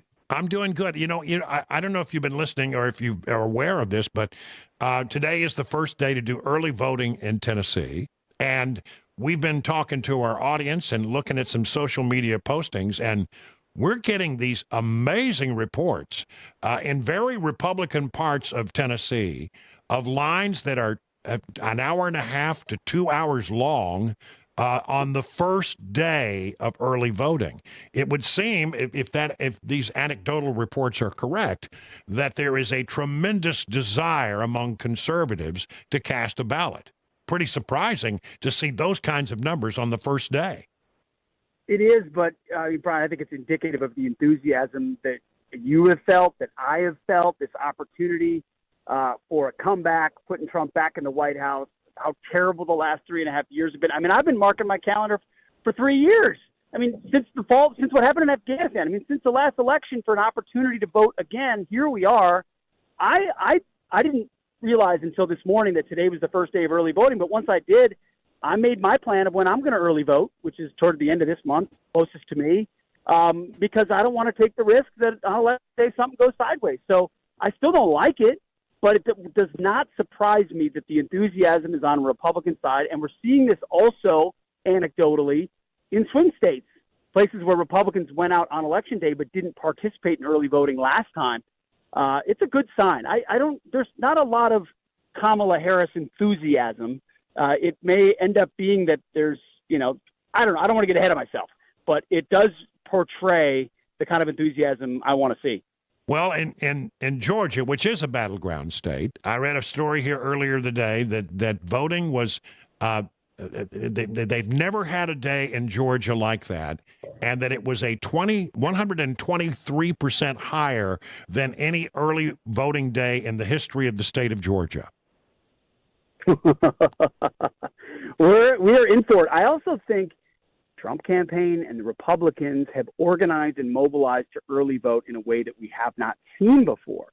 And so these numbers don't surprise me. 2020, Trump was saying don't vote early. And before that, this wasn't really this was a more new phenomenon, and mostly in states where Democrats were mobilizing. So this doesn't surprise me at all, because it's really the first cycle where Republicans have participated. And now it's a cycle where Trump's on the ballot, Kamala's on the ballot, everything's at stake. Not surprised. Yeah, it's really going to be very interesting to see how this plays out. But I'm glad to see people willing to change their habits, because, habits change hard. And, you say, yeah, I hear you, I'm going to go vote early, and then you just don't do it. People are doing it this time in a huge way. I voted early this morning, and it wasn't a long process, but there was a pretty active pace there at the voting place. Yeah. Here's the thing though, Brian. I'm going to vote early too. You did. A lot of people are. It still makes me sad. It really does, because that means this is not going anywhere. This means we're going to have the month-long election in perpetuity. Yep. I wish we could put the genie back in the bottle. We're not going to be able to. Yep, it's going to be interesting. So, how are you seeing Election Day playing out? We're now 20 days out, less than 3 weeks. Give me the Pete Hegseth, a crystal ball view of how you think it's going to play out that day. I think it's going to take longer than we think for it all to be decided, because a lot of these early votes won't be counted until the day of, so it's still going to take them a long time to count a lot of these places. I think the Harris camp is in panic mode. They're already still in finger-pointing mode a little bit, so she's having to come out of her bunker, do these interviews that she should have done a long time ago, but she's not capable of. I think Trump's got to stay away from any unforced errors. I think the polling does not display Trump's real position, just like in 2016. He was behind by a lot in a lot of these states that he eventually won. Now they're neck and neck. I still think there's a hidden Trump vote in a lot of these 7 key states. I like the way things are trending, and if the blue wall is trending toward Trump, meaning Wisconsin, Michigan, and Pennsylvania, which it looks like it is, I mean, that's a good night. So I don't want to get ahead of myself, but I feel if I'm the Trump campaign, I feel good. I don't go into prevent defense necessarily, but I don't do anything that's unnecessary other than just running through the tape and forcing Kamala to keep trying to go on the offense, which exposes her vapidness every time she does. Well, and in fact, we're looking with great interest to developments here in just the next few minutes. We will, and I guess it's happening as we speak now. They're taping that interview between Bret Baier and Kamala Harris. For the very first time, we're probably going to see her ask some questions she's not had to answer before because she's never really gone into, an adversarial interview since she started running. She's been playing it safe. The first thing is, do you agree with me that the fact that she's doing that interview and agreed to do that interview speaks a little bit of how concerned they are that they can't play it safe anymore? Absolutely. It is. Their strategy was to bubble wrap her, to curate it, to extend the honeymoon, to do one debate, survive it, and then count on the historic nature of her candidacy, the hatred of Donald Trump, and their ability to characterize him as a bank shot to the nomination, because anyone who knew Kamala knew that she was not a good campaigner. This is a risk for her. Bret Baier's a good interviewer, and he's not going to take it lying down. He is going to know where to push and when to press, and we'll see if she keeps her calm in that process. It'll tell us a lot. But the fact that she's doing the interview, just like Charlemagne Tagad, just like some of these other places that have been critical of her, shows she needs to make the case. And she's not like J.D. Vance, where she's going to turn it and show how whip smart she is and turn a phrase. It's not who she is. So I don't see it going well, just like most of her campaign. I think she's the worst candidate in modern presidential history. I really mean that. It's a sad statement. I don't know. I'd say Hillary may have given her a run for her money, but I don't think she's as smart as Hillary. Hillary just wasn't a very good retail politician on any level. But I mean, yeah. At least Hillary won something. Yeah. She won Harris has won nothing. That's nothing. right. The voters never elected her. She never earned it, and it's showing right now. So if you were Bret Baier today and you had the opportunity to sit down in that chair and look across and take the vice president and ask some hard questions, I'm curious what your first question would be. Mine would be about transgendered men in women's sports because I feel like, if she's got all this support among women, that's one area where I don't think they will stand with her, and it's a hard question for her to answer because she's going to irritate one side or the other no matter what she says. Yeah, I mean, that's why it's above my pay grade. That's why Bret's doing it. I'll let him. I mean, you can't go wrong. I mean, on any policy issue at all, there has been not a second or third follow-up. Maybe you saw it in 60 Minutes, a little bit of follow-up of, hey, but, it got 4 times worse. If you really press and you really get to the bottom of an issue, you're going to expose either her lack of knowledge or her consternation on it. So I would go issue by issue where she's flipped and have her explain what that flip means. And then I would push on the extremism point. I would push on, are you for abortion at 9 months? Are you for illegals getting transgender surgeries paid for by taxpayer dimes? Because that's what the videotape says. What are you for? And just go down the line. Yeah. I was surprised when she made the decision to do this. And it really, I love what Fox is doing in this regard because they're going to blow out all the commercials. It is taped because they wouldn't come on live. And they're going to, basically record the interview as if it's live and then turn around and just play out the tape. No editing. There'll be no time for it. And quite frankly, it is it's a pretty big gamble on her part to try to do that in that environment. Because you're right, Bret. I worked with Bret. I know him pretty well, and he's a great interviewer, and he will ask the questions that no one else has asked. Yep. And we're not going to pull a CBS News and insert a different answer. It's in the business, as we call it, and as live. It's as if it's live, even though it isn't. You're not stopping. You're not editing. You're just pushing the tape out there from beginning to end, and it'll be must-see viewing. Yeah, tune in. Rewind and hit play. That's 15 minutes. Yeah. Yeah, that's going to be, I can't wait. And so it's going on right now. For our audience, I want you to know that our plan is to, as soon as we can pull some sound from the play out of that interview, we will do it. Okay. The other thing I was going to ask you, what was it about? I lost my train of thought. Where was I going? Do you think that we have done enough in the way of a ground game on Election Day? And have we done enough and on our side of the equation to make sure that people who weren't registered to vote are registered? I noticed, for example, in Pennsylvania, they've really gone after people in the middle of the state, many of them Amish, and getting them to register to vote in ways that they've never registered before. Do you think our ground game has been as good as traditionally the Democrat ground game has been? It's been better, and it's different constituencies than previously. I've seen registration of college kids at campuses, young men and fraternities, and registration of Hispanic churches. Like there's been a lot of outreach that's different than before. I think they've learned better how to find low propensity voters and continue to reach out to them. I think they've gotten better. My sense is the ground game is better. The urgency is better. You know, I was at a rally. There were folks all over the place walking up to people, making sure they were registered to vote. It's not just an exercise in data gathering and fundraising. It's a get out the vote exercise. So I mean, I don't know the ins and outs of every aspect of it, but from my perch, they're not leaving any stone unturned here. Well, I'll leave you just enough time to pop some popcorn and sit down in front of the TV and watch the interview when it plays out here in just a few minutes. Pete, always a pleasure to have you. Thank you, Brian. Take care. All right, talk to you soon. It is now 50 minutes past the hour of 4 o'clock on Super Talk 99.7.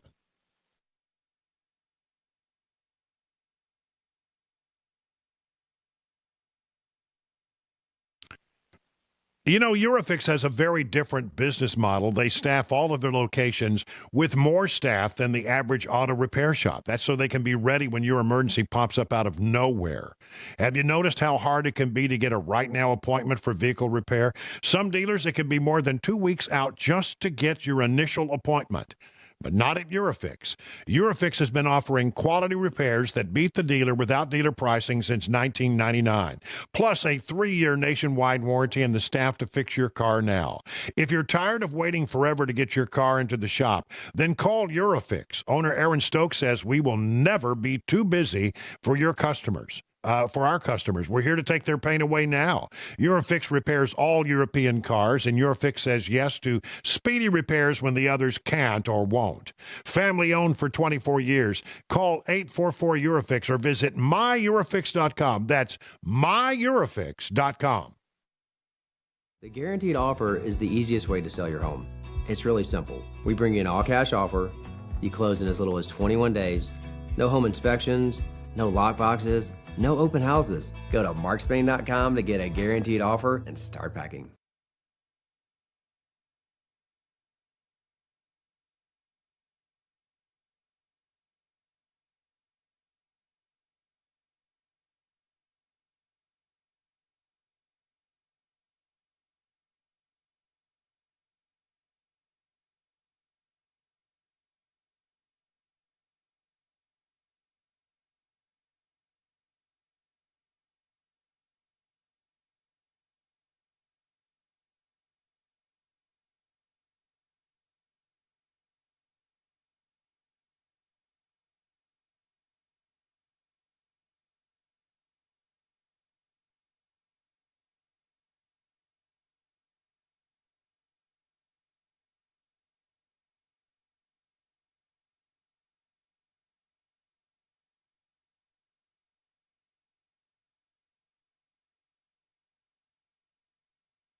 early voting update in Tennessee. Nashville mayor pushing back at criticism over the amount of the transit tax cost to taxpayers that you'll see on the ballot. And we've learned more about the victim from Monday night's murder on the Antioch Greenway. All this and more at 5 on Super Talk 99.7 WTN. Well, we're about 3.5 minutes away from the interview that Bret Baier is doing with Kamala Harris, and I think it's going to be really interesting television. If you can't watch it, just stay tuned right here because we're gonna be covering that and bring it to you just as soon as we can flip the sound around. And we'll have something hopefully right after the news with Ken Weaver. But what a day it is. Also, there's some crime statistics that are out. The FBI has revised crime statistics. Seems like, that report earlier that crime was down? Maybe not so much. And maybe Donald Trump was right in that debate when he said that the FBI was not being straight about the numbers. So that's all coming up here in the next hour. You don't want to go anywhere. 57 minutes now, past the hour of 4 o'clock. Well, it's the spooky season. Don't be tricked. Let Busy Bee Plumbing, Heating, and Cooling, your Rude Pro partner, treat your family. Busy Bee has 2 contests for you to enter during the month of October. Do you think you have a scary furnace? Well, tag Busy Bee with your scary furnace picture on any of the social media platforms for a chance to win a date night on them, 2 Preds tickets, and dinner for 2. Winner announced on November 1st. How about a free Beehive membership? All you have to do is carve a pumpkin of Buzz the Bee, their mascot, and then post and tag Busy Bee on any social media platforms. As a Beehive member, you'll receive 3 annual tune-ups, 1 for cooling, 1 for heating, and 1 for plumbing. 10% discount on all repairs, priority front-of-the-line service, $100 accrued replacement credit, up to $1,000 total, and no overtime or holiday fees, all for as little as $99. That's a lot for $99. For satisfaction guaranteed, call Busy Bee HVAC, your Rude Pro partner, 775-7833, or visit busybeehvac.com. The dual power of radio and digital advertising on Super Talk 99.7 WTN has always delivered for our local advertisers. Now's your chance to book your 2025 marketing campaign early for savings and incentives. Just reach out today to your local ad representative or go to 997wtn.com/epic.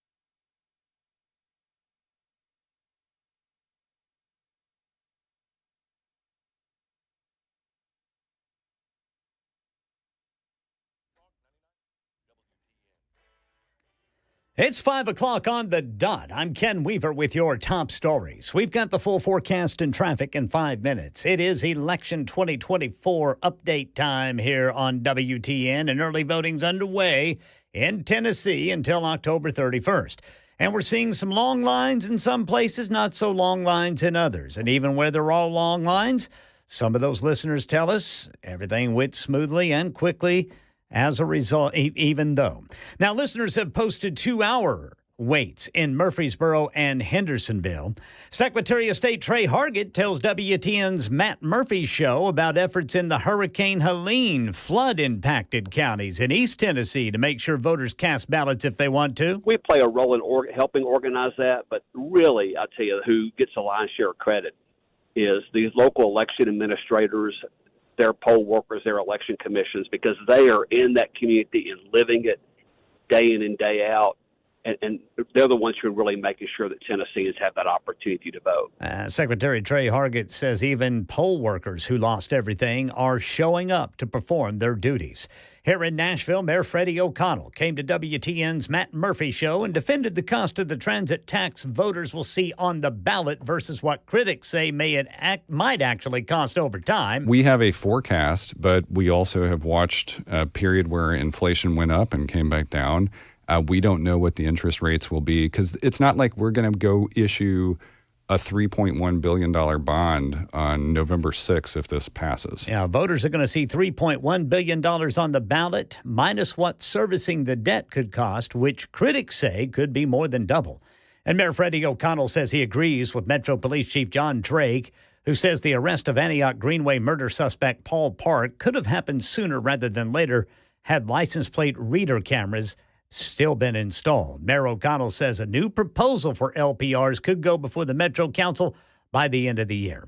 And we're learning more about the victim in the Antioch Greenway attack. Here's Channel 4's Dryden Quigley. Laughing and smiling with her friends.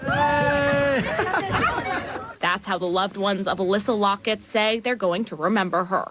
For Aaron Bryson, he met Alyssa through work at a cybersecurity company. They became fast friends, traveling recently through South America together.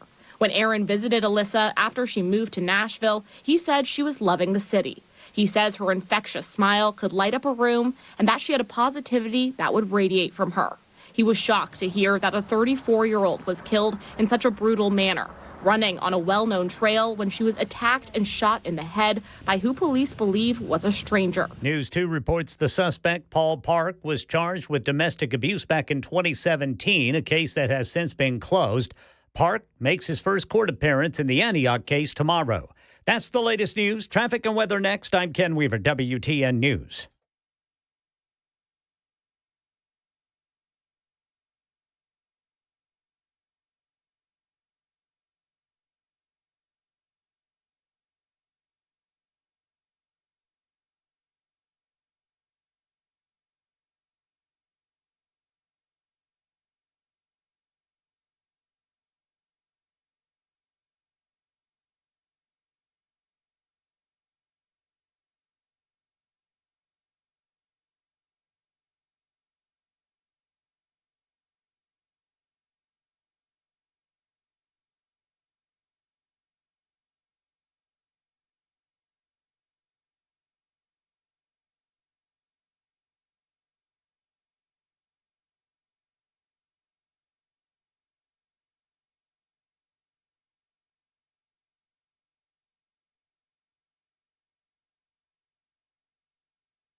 Crashes aplenty. Let's go down the list. We've got 24 eastbound at Briley Parkway South in Glencliff. 40 eastbound after the airport. The left lane is blocked. 440 eastbound at Nolensville Pike. And then about an hour west of Nashville, we've got 40 eastbound shut down in Dixon because of a crash. Traffic every 10 minutes every morning on Super Talk 99.7 WTN. Did you know you're overpaying for your health and wellness products? With over 20 company-owned brands offering its members vitamins, supplements, wellness, and skincare products, you're able to save up to 70% off retail. Members Nutrition can't change your life, but we can change the way you live.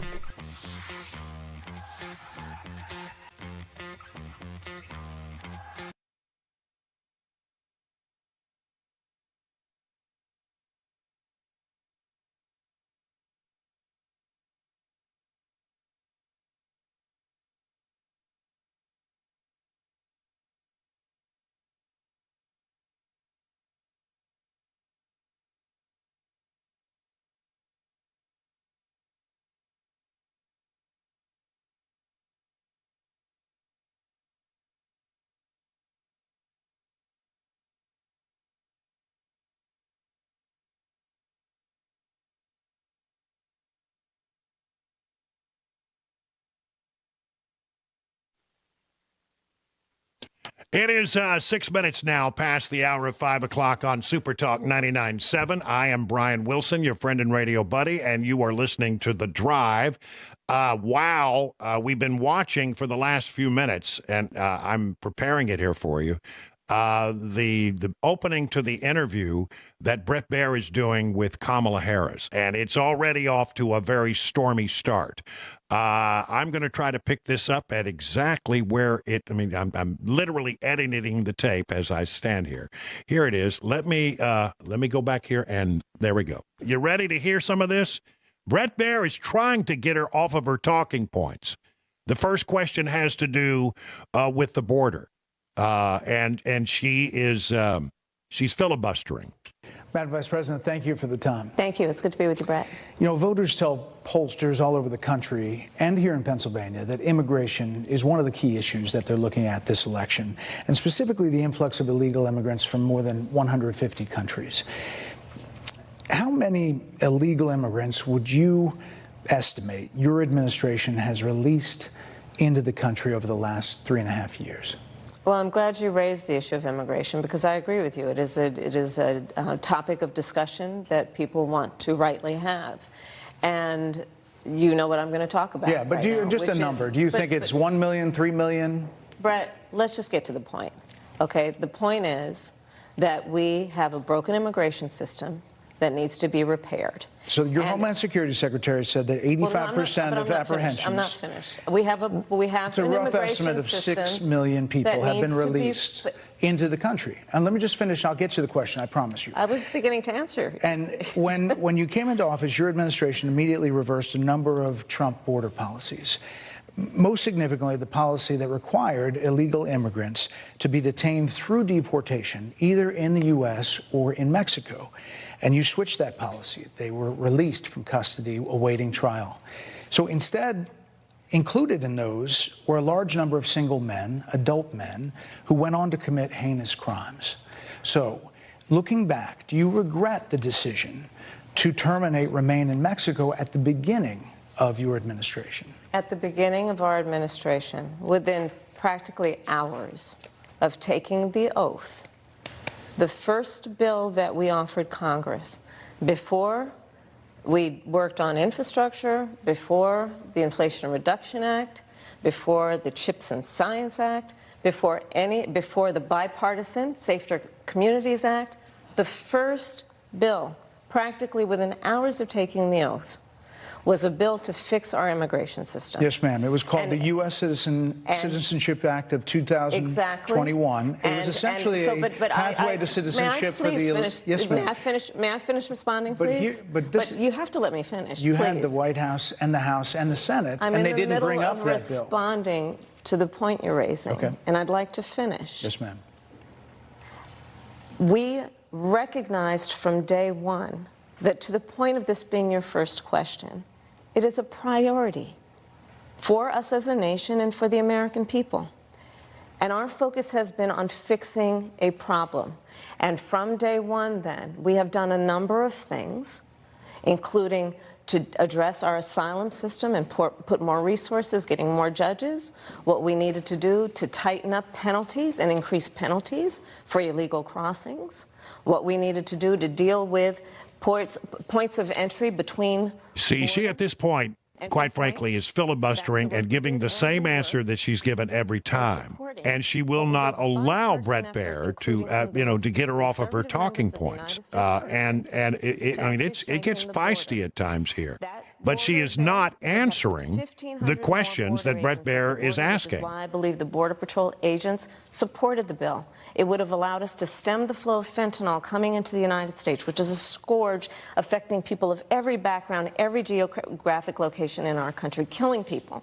It would have allowed us to put more resources into prosecuting transnational criminal organizations, which I have done as the Attorney General, former Attorney General of a border state. Madam Vice President, a couple of things. Prosecuted trafficking of drugs, guns, and human beings. And Donald Trump, but let me just finish. 6 Democrats voted against that bill. Learned about that bill and told them to kill it because he preferred to run on a problem instead of fixing a problem. And in this election, this is rightly a discussion that the American people want to have. And what they want are solutions, and they want a president of the United States who's not playing political games with the issue. I hear you. But actually. Well, I mean, that's a little sample. That's as far as I could get before I came back on the air. And so she's not answering the questions. She is filibustering for time. She is giving the standard old answers. And Bret Baier's making some good points there, but she's trying to dominate. This is a classic, thing. I'm gonna say what I need to say, and I'm gonna accuse you of being rude. But don't you think it's a little rude to not answer directly the question that you're being asked? She's not answering the question, and I think most people are. Even if you sort of like Kamala Harris, I think you're going to have to acknowledge she's not answering the question. So Chris has been monitoring the situation and getting ready to pull us some other sound. What has happened since I had to step out of the thing, Chris? Well, we're still on border. We're still on immigration. Gosh. Yeah, and she has really yet to answer any questions. Is she still filibustering? Pretty much, yes. And is it pretty feisty? It has been testy at times, yes. There have been several more instances where Bret has attempted to redirect her, and she is wanting to, can I answer your question?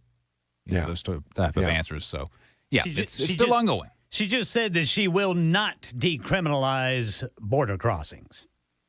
And she says she's never advocated for that. Then Bret comes back and says, but that is what you advocated for earlier. He said, I've never advocated for that.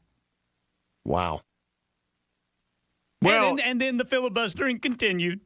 Yeah, she's going to stretch it out as long as she can. I mean, we're now 13 minutes into an interview that was probably going to only be 30 minutes long, and we've only gotten one topic. So, I mean, she's more than halfway through. We may only get on 2 topics today. Wow. That's really something. Well, it's going to be interesting to see how this thing plays out. So I tell you what, let's do. Let me throw out some other news. You continue to monitor it, Chris, and you'll pick me out a good soundbite so that when we come back after the 20 break, I'll be able to provide perhaps a little more guidance on how it's going. But in the early going, she's really putting on quite the show. And filibustering, and it's been pretty testy. Within the boundaries of politeness that both the people are showing, it's thinly veiled. Let's put it that way. not a what I would call a softball interview. At least they're trying to ask the questions. I don't think we're going to get the answers. Wonder how this is going to play is what I'm kind of curious about. How are people going to look at this? Are they going to say Bret was rude? Or are they going to say, well, he was just trying to get her to answer the question? I'm not sure which the case will be. Let me do some other news real quick. I got about 5 minutes, and then we'll take a break, come back with more of that sound. I told you earlier that the FBI has revised violent crime numbers.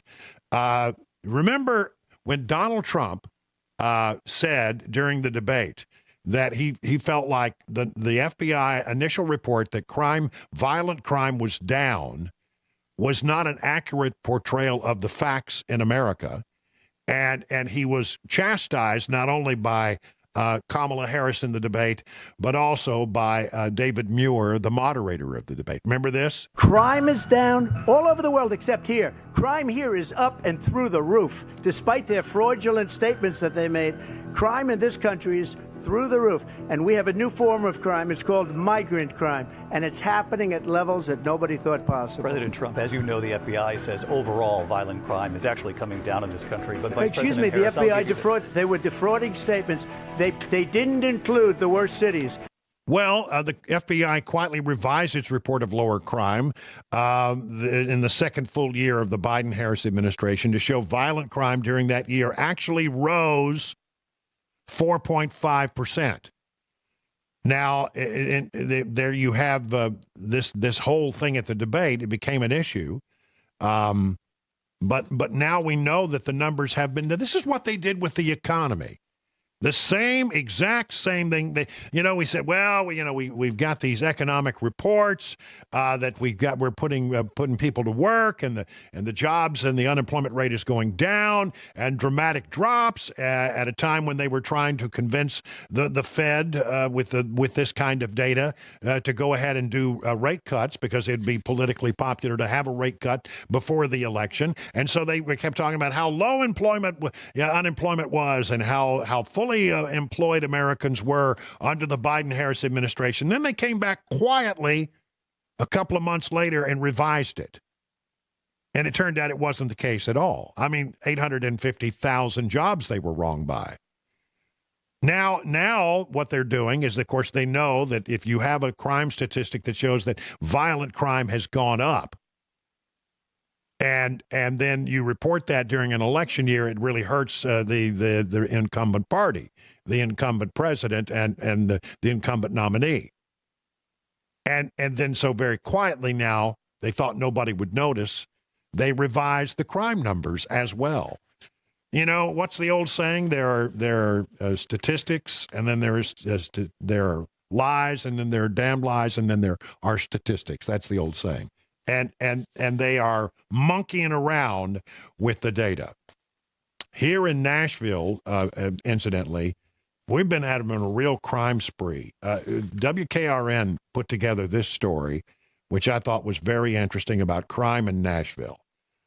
And the headline reads this: 8 shootings since Friday leaves 5 people dead and 13 injured in Nashville. Now, they've been talking about how crime is down in Nashville and violent crime is down, but it looks like October is going to really mess up their statistics, because there's been a tremendous amount of violence in the last few days here in Nashville. Wow. And since Friday, 8 shootings, 5 people dead, 13 injured in Nashville. You heard it earlier here today during the Matt Murphy show, where the mayor says they're going to be doing what they can to get the LPRs going, the so-called license plate readers. They had a very successful trial test, and then they took them out, and there have been some real concern in some parts of the community that they're being used in areas where minorities live and not in other areas. I would only say that's coincidence, because they put them where the crime was. They had an incident occurred on Monday evening where a 34-year-old woman was exercising and got shot by someone, and they did get an arrest in that particular case. But John Drake, the chief of police, says we could have done this quicker had we had the LPRs. Ask about that today on the Matt Murphy show. The mayor said he's hoping to get the LPRs up and running very, very soon. We'll see whether that happens or not, or whether the council stands in the way. All right, again, the big news of this hour is what's happening in this interview between Bret Baier and Kamala Harris. We're going to take a commercial break. When we come back, we'll play out some more of that interview and see how it's going. The start was a little rowdy. Let's see how the rest of the interview goes. Now, 20 minutes past the hour.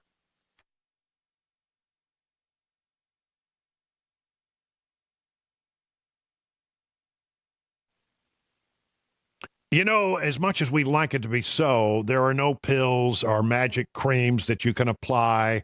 Then you have will open up your spinal disc and take pressure off your nerves. If you have back pain, it's about pressure on your nerves in most cases.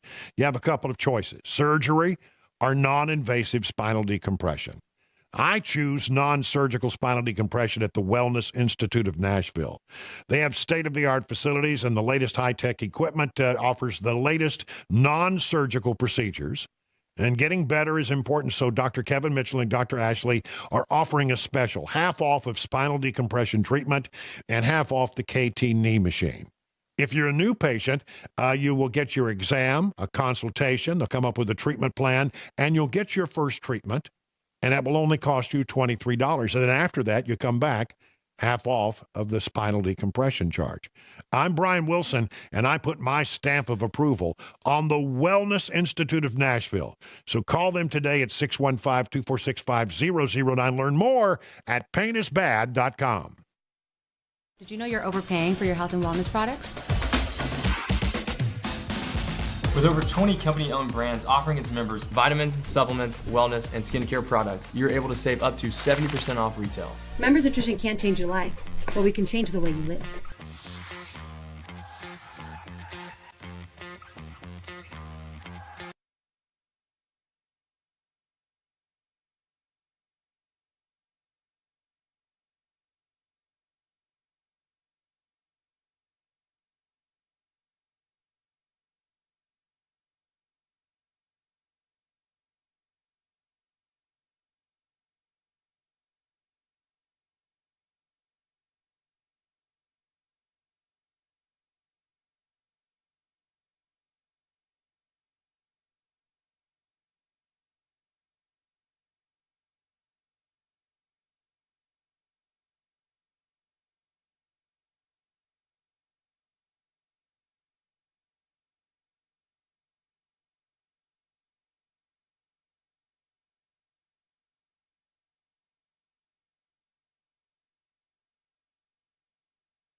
Border security dominates the first part of the Fox News interview with Vice President Kamala Harris. We've got election 2024 early voting update for you here in Tennessee and a shocker in entertainment news coming up at 5:30 on Super Talk 99.7 WTN.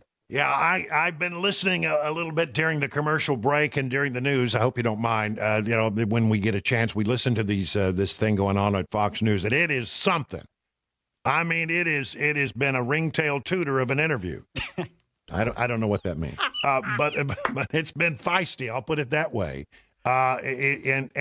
She's getting angry and perturbed and irritable, and she's it's just getting real testy. Let's put it that way. Now, if you don't know, Bret Baier interviewing Kamala Harris, the first time that she has ever sat down for an interview at Fox, she spent the first, I would say, 10 minutes of the thing trying to filibuster on an answer about the southern border, giving the same old talking points we've heard before, not answering directly the questions that Bret Baier was leveling, and then they moved on to other topics. And here is another clip. This one has to do with another issue that of what is it, Chris? You told me again. I forgot. This is the clip you just sent me. The clip you just sent me. Yep. The topic?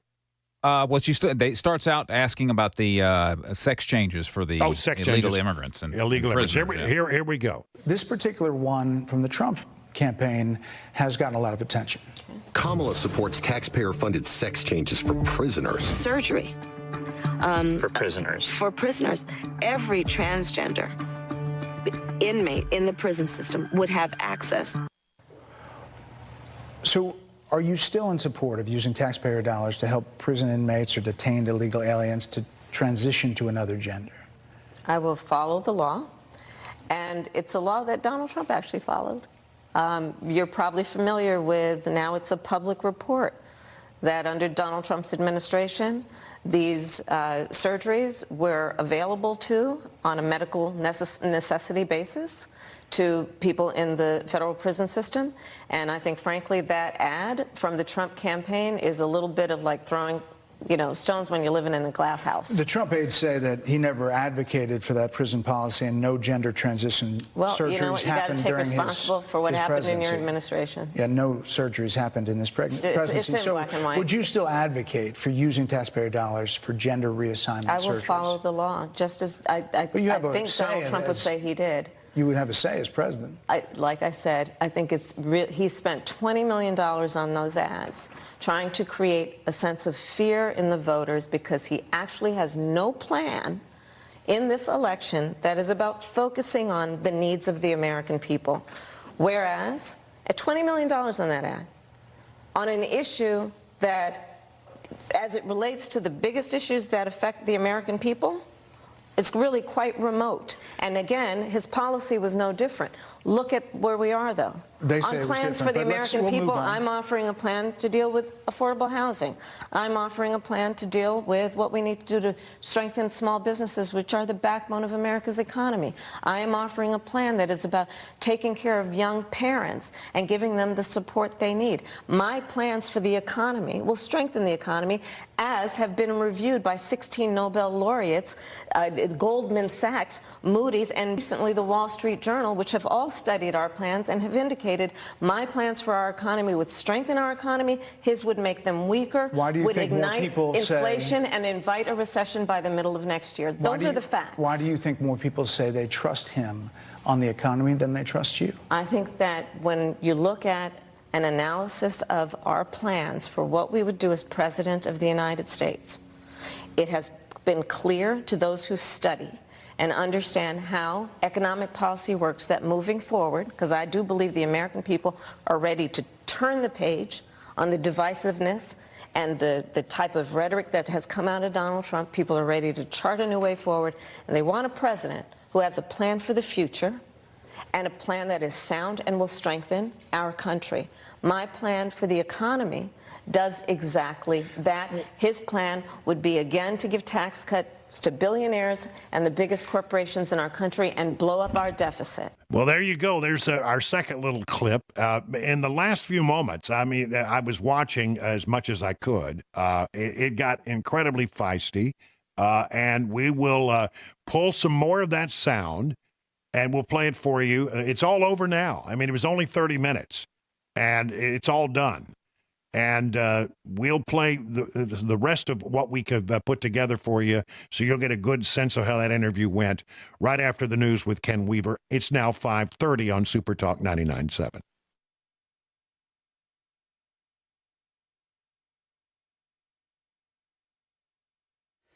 I'm Ken Weaver with your top stories. We've got the full forecast and traffic in 5 minutes. Look like there could be some more frost tonight.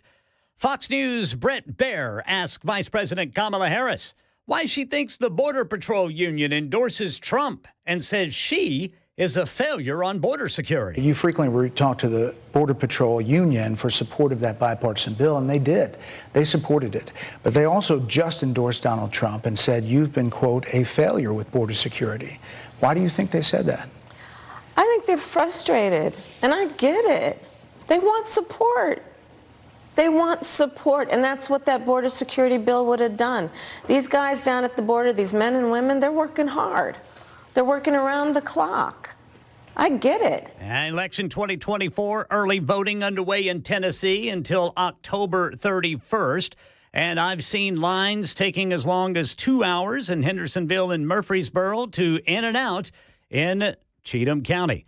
And here in Nashville, Mayor Freddie O'Connell's defending the decision to put the lowest cost estimate of the transit tax on the ballot rather than what it might cost to service the debt over the years, something he opposed in the transit tax proposal of 2018. The change has been in the folks on council. I'll say it this way.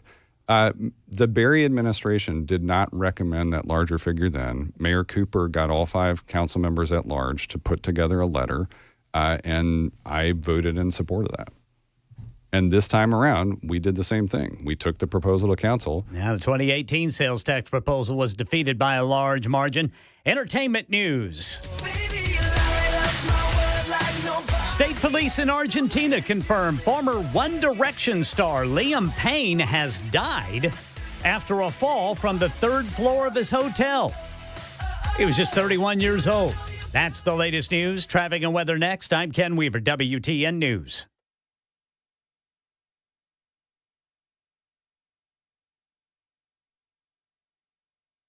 All right, we got a list of crashes that continues to grow this evening on your way home here in Middle Tennessee. Right now, 440 eastbound at Nolensville Pike, you've got the right shoulder blocked, and then an injury crash Murfreesboro Pike just east of Bell Road. And we've still got that problem, 40 eastbound about a mile west of Nashville. 40 eastbound is closed due to a crash there in Dixon. Traffic every 10 minutes every morning on Super Talk 99.7 WTN.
Hey, what's going on, guys? It's Matt Murphy with Super Talk 99.7 WTN. 2024 is coming to a close, and what a great year it was. We are looking forward to an exciting 2025, and we want you to be a part of it. If you're looking for marketing or digital strategy for your business, we want to be on your team. It is a wonderful three-legged stool. You, me, and the listener, and we want to be a part of your family. So join us at 997wtn.com/epic to find out more, and we'll see you in 2025.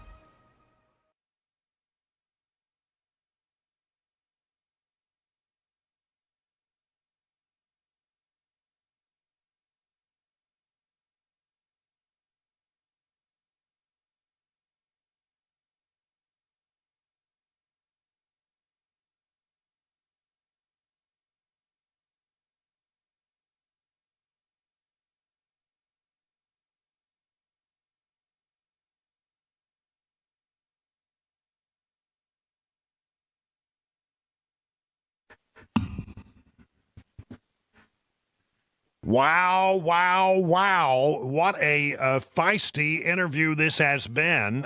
We've been watching it and trying to turn it around as quickly as we possibly can. As you know, Bret Baier, Kamala Harris sat down for a 30-minute interview today, and it has been, to use the word contentious is putting it mildly. We have two more clips for you. All by the time we play these last two clips, you will have heard virtually everything that Fox had in that interview. And so let's just pick it back up. When we were last talking about that, she was talking about all kinds of things with regard to her administration. But I mean, it gets really interesting in this particular clip. Here we go. Exhausted of Bret. More than 70% of people tell the country is on the wrong track. They say the country is on the wrong track. If it's on the wrong track, that track follows 3.5 years of you being vice president and President Biden being president. That is what they're saying, 79% of them. Why are they saying that? If you're turning the page, you've been in office for 3.5 years. And Donald Trump has been running for office. But you've been the person holding the office. Come on.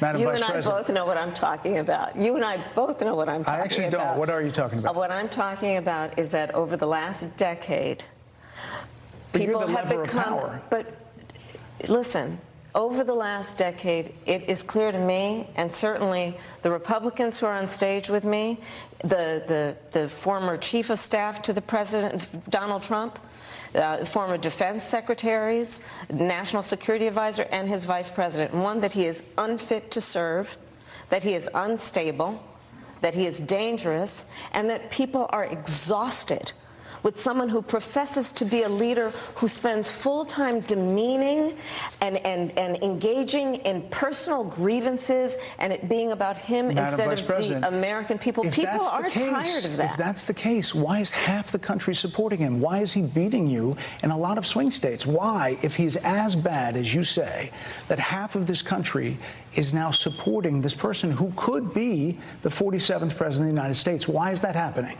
This is an election for president of the United States. It's not supposed to be easy. I know, but it's not supposed to be. It is not supposed to be a cakewalk for anyone. So are they misguided, the 50%? Listen, are they stupid? What is it? I would never say that about the American people. And in fact, if you listen to Donald Trump, if you watch any of his rallies, he's the one who tends to demean and belittle and diminish the American people. He's the one who talks about an enemy within, an enemy within, talking about the American people, suggesting he would turn the American military on the American people. We asked that question to the former president today. Harris Faulkner had a town hall, and this is how he responded. I heard about that. They were saying I was like threatening. I'm not threatening anybody. They're the ones doing the threatening. They do phony investigations. I've been investigated more than Alphonse Capone. He was the greatest gangster. No, it's true. No, but think of it. It's called weaponization of government. It's a terrible thing. So, Bret, I'm sorry, and with all due respect, that clip was not what he has been saying about the enemy within that he has repeated when he's speaking about the American people. That's not what you just showed. Well, he was asked about that specific... No, that's not what you just showed. In all fairness and respect to you, that was the question that we asked him. You didn't show that, and here's the bottom line. He has repeated it many times, and you and I both know that. And you and I both know that he has talked about turning the American military on the American people. He has talked about going after people who are engaged in peaceful protest. He has talked about locking people up because they disagree with him. This is a democracy. And in a democracy, the President of the United States, in the United States of America, should be willing to be able to handle criticism without saying he'd lock people up for doing it. And this is what is at stake, which is why you have someone like the former chairman of the Joint Chiefs of Staff saying what Mark Milley has said about Donald Trump being a threat to the United States of America. He's quoted in the Bob Woodward book that way, yes. Let me ask you this, Madam Vice President. You call Donald Trump... The significance of that. You call Donald Trump... he's misguided. You say now he's unstable. He is unstable, Brett. He's not well. You say he's mentally not stable. He's not stable. Let me ask you this. You told many interviewers that Joe Biden was on his game, that ran around circles on his staff. When did you first notice that President Biden's mental faculties appeared diminished? Joe Biden, I have watched from the Oval Office to the Situation Room. And he has the judgment and the experience to do exactly what he has done in making very important decisions on behalf of the American people. There were no concerns raised? Brett, Joe Biden is not on the ballot. I understand. And Donald Trump but is. You talked about it. And Donald Trump After George Clooney said within a few minutes of talking to President Biden at a fundraiser that he thought this was not the same Joe Biden that we saw on the debate stage. Donald Trump is on the ballot. I understand. You met with him at least once a week for 3.5 years. You didn't have any concerns? I think the American people have a concern about Donald Trump, which is why the people who know him best, including leaders of our national security community, have all spoken out. Even people who worked for him in the Oval Office, worked with him in the Situation Room, and have said he is unfit and dangerous and should never be president of the United States again, including his former vice president, which is why the job was open for him to choose another running mate. So that is a fact. That is a fact. Madam Vice President. Okay, we have about another 3 minutes before it ended, and our goal here is to play the entire thing. So here is the last little bit of the interview. It runs about 3 minutes of Bret Baier's interview with Kamala Harris today. What do you say to critics who look at the actions of your administration and say you're not acting like Iran is the #1 threat? Well, I will tell you most recently, whether it was in April or in October, and then several hours on each occasion that Iran posed a threat to Israel. I was there, most recently in the Situation Room, in the most recent attack, working with the heads of our military and doing what America must always do to defend and to support Israel in its requirement to defend itself, and to give American support to be able to allow Israel to have the resources to defend itself against attack, including from Iran and Iran's terrorist proxies in the region. Right. And that but those is, proxies were getting funded by my commitment Iran. To that is unyielding and unwavering. Critics just say that you either relaxed or failed to enforce sanctions on Iran, allowing all of this money to flow into Iran, like billions. Let's go back to Donald Trump, who pulled out of a deal that would have actually put Iran in check. The estimates in billions. It was during Donald Trump's that administration go towards that the Iran regime. That we had an American military base that was attacked, where American soldiers suffered traumatic brain injuries, and Donald Trump dismissed them as headaches, not to mention Madam how Vice Donald President, Trump has, all of this money has treated that and has talked gone about in the America's past few military years. and military service people, Critics calling say them that it goes to suckers and Hezbollah, losers, Hamas, has diminished and the Houthis. significance. We're talking over each other. I apologize. Well, I would like that we would have a conversation that is grounded in full assessment of the facts, which includes, I think this interview is supposed to be about the choices that your viewers should be presented about this election, and the contrast is important. Yes, ma'am. And on the subject of Iran, I am offering what should be an important contrast that is presented for folks to make a And decision there are critics that they feel. who look at what the administration did and say and think differently. Madam Vice President, they're wrapping me very hard here. I hope you got to say what you wanted to say about Donald Trump. There are a lot of things There's more to say. I have there, much more there to are say, a lot of actually. things that people want to learn about you and your policies, and Yes. that's why we I invited invite you everyone here. to go to KamalaHarris.com, and you will see that I have 80 pages of policies that are quite comprehensive and should be accessible to anyone who would like to read them. And it includes what I intend to do about affordable housing, what I intend to do about small businesses, what I do And that's why intend we to do to invited you strengthen our here, economy, to see where you were in 2019 and where you are now. America's military, and ensure we have the most lethal and best fighting force in the world. Madam Vice President, And they're giving me a hard rap Well, here. I thank you for the time. I thank you for the time. It's good to meet you. Thank you very much. Thank you. Wow. That was something. Ken Weaver, are you there? Yeah, I just Yes. want to ask you, have you ever heard of anything quite like that? That was pretty contentious. No, I haven't. But, well, actually, you know what? Yeah, I have.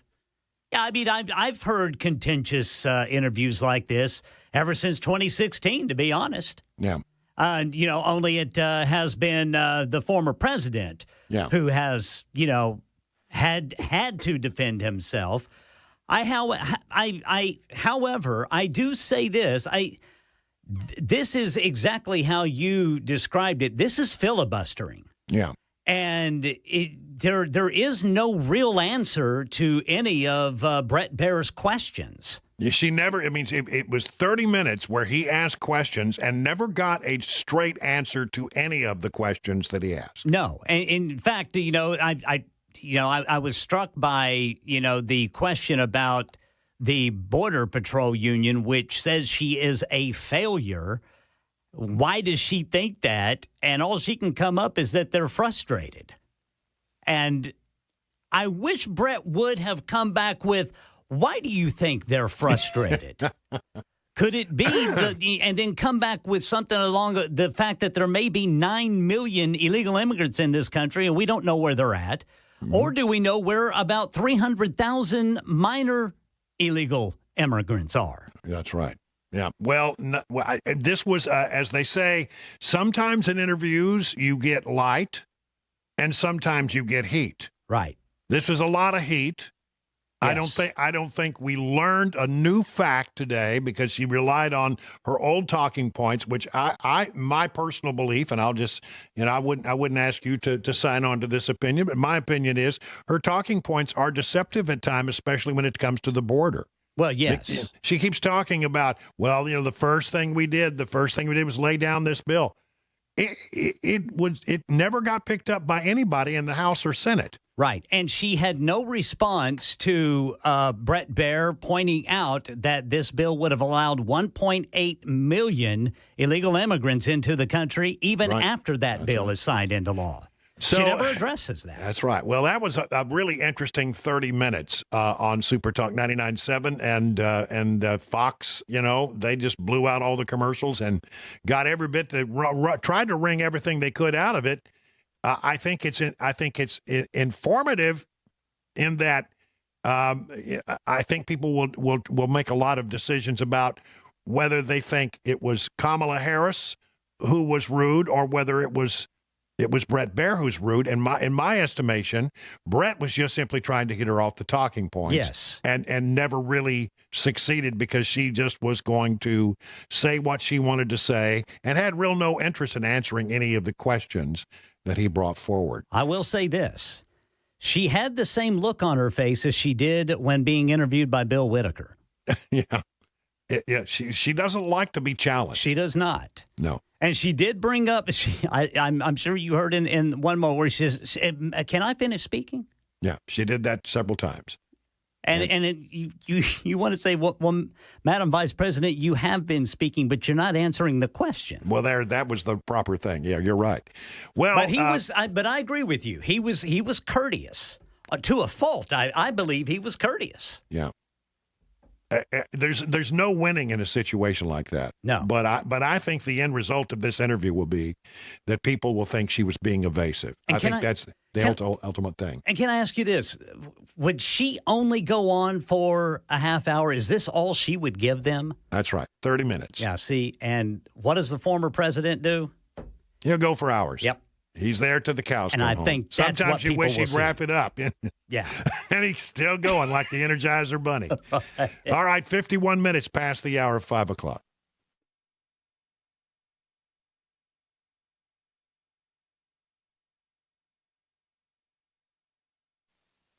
Folks, have you heard about the item Costco keeps running out of? We're talking about gold bars. They just can't keep them in stock. Gold's breathtaking surge this year to repeated record highs hasn't stopped the bullion from flying off the shelves. Gold is not only one of the best performing commodities, it also means that it's outperforming other assets like stocks and bonds. The surge has been driven by its appeal as a safe haven asset in times of geopolitical and economic uncertainty. And you know where you can get gold when Costco doesn't have any more? From my friends at Nashville Gold & Coin. They sell the very same high-quality products as Costco and other national online retailers. They will not overcharge you, and as a bonus, you'll be supporting a locally owned business. Kyle and Hannah are true experts, and you can count on top-of-the-line personalized customer service. Nashville Gold & Coin is the best place to buy gold in Middle Tennessee. You'll be dealing with experts instead of some random store clerk with zero knowledge about precious metals. Make an appointment today with Nashville Gold & Coin. That's Nashville Gold & Coin. Just go to NashvilleGoldandCoin.com. Hey, what's up, guys? It's Matt Murphy in the middle of downtown Franklin, Tennessee. We've talked so much about Savory Spice. I thought, why not show you the place? So let's go on in and see what's popping at Savory Spice. As I've always said, you will smell the spices even before you walk in. I can smell them right here in the doorway. Come on in, and let's introduce you to the one and only Holly, who is the owner and proprietor of Savory Spice. Say hey, Holly. Hello, everyone. Now, enough about Holly. Let's talk about spice and easy products like the incredible taco soup, which, as I said, you put this in a crock pot, you put all the ingredients that it tells you to buy right there, you put the spices in, and it's so easy. So if you don't know what you're doing around the kitchen, it's a perfect way to find your way around the kitchen, as is the Mediterranean dill risotto. Now, for the holidays, pumpkin pie spice. What doesn't it have, Holly? Pumpkin. It doesn't have any pumpkin in it. That's a fun fact for all of you kids out there. Now, if you stop by Savory Spice, either in the Franklin location or at L&L Market, you can get yourself a sample of the dill dip, which is my absolute favorite. Just tell them Matt Murphy sent you to Savory Spice with purchase now. So come by Franklin or L&L Market in Nashville and come see Holly and the entire crew at Savory Spice.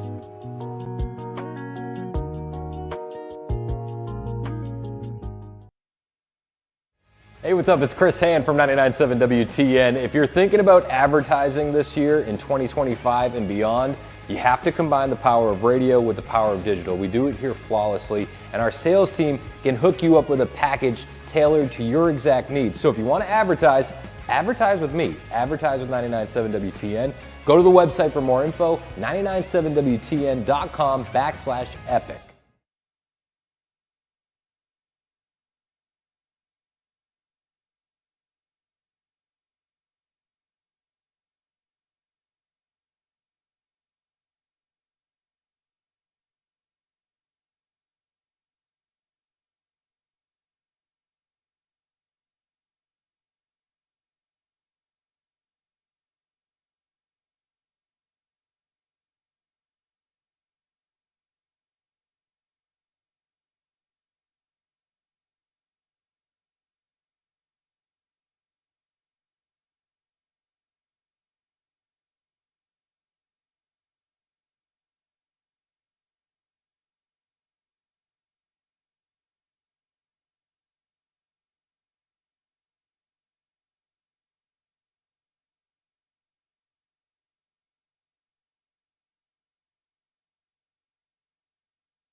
And let the team at Restoration Wellness help you achieve your health goals. Restoration Wellness is a leader in weight loss management in Wilson County.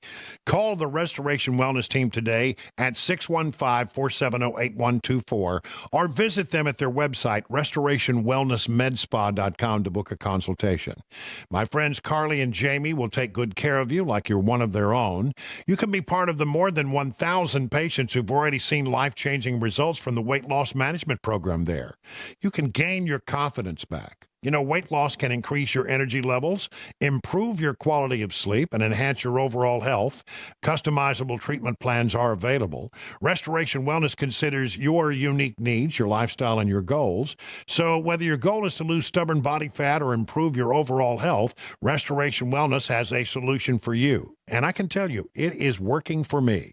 Down 33 pounds. Amazing. Newest technology in weight loss management can be found at Restoration Wellness and Health Med Spa. You can find out more by going to their website, restorationwellnessmedspa.com.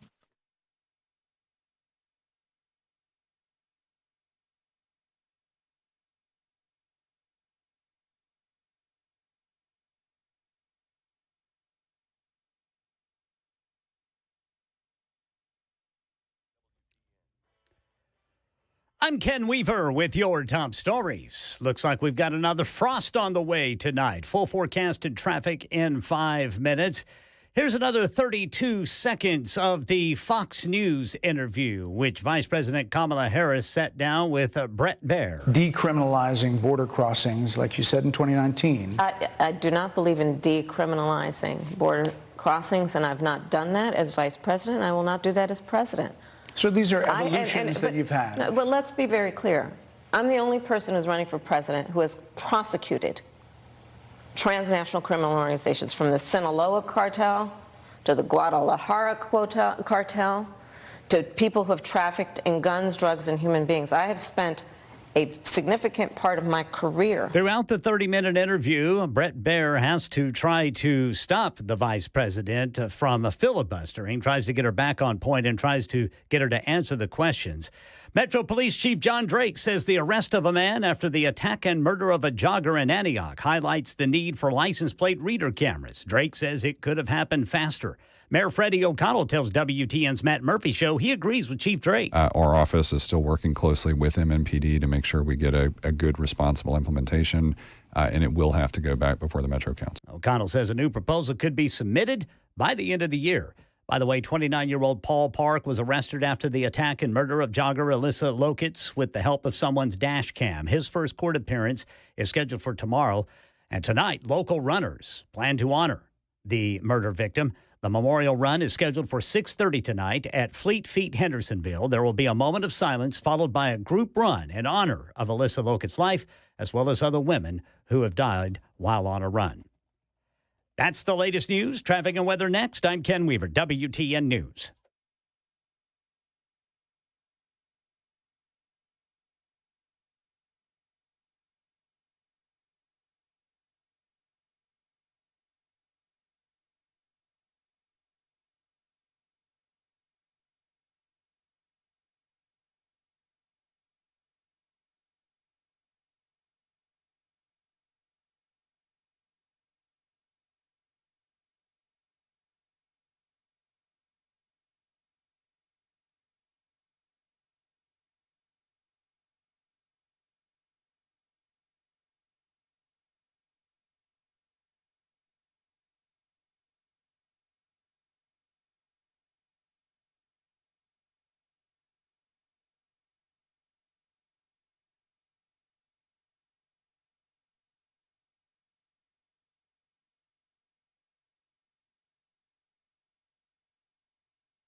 Got a stalled vehicle that is partially blocking the off-ramp from 24 eastbound to Briley Parkway South. And then west of Nashville, we still have 40 eastbound shut down due to a crash there in Dixon. Traffic every 10 minutes every morning on Super Talk 99.7 WTN.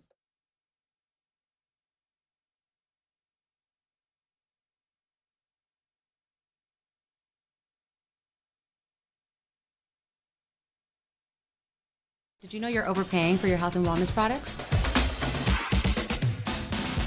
With over 20 company-owned brands offering its members vitamins, supplements, wellness, and skincare products, you're able to save up to 70% off retail. Members Nutrition can't change your life, but we can change the way you live.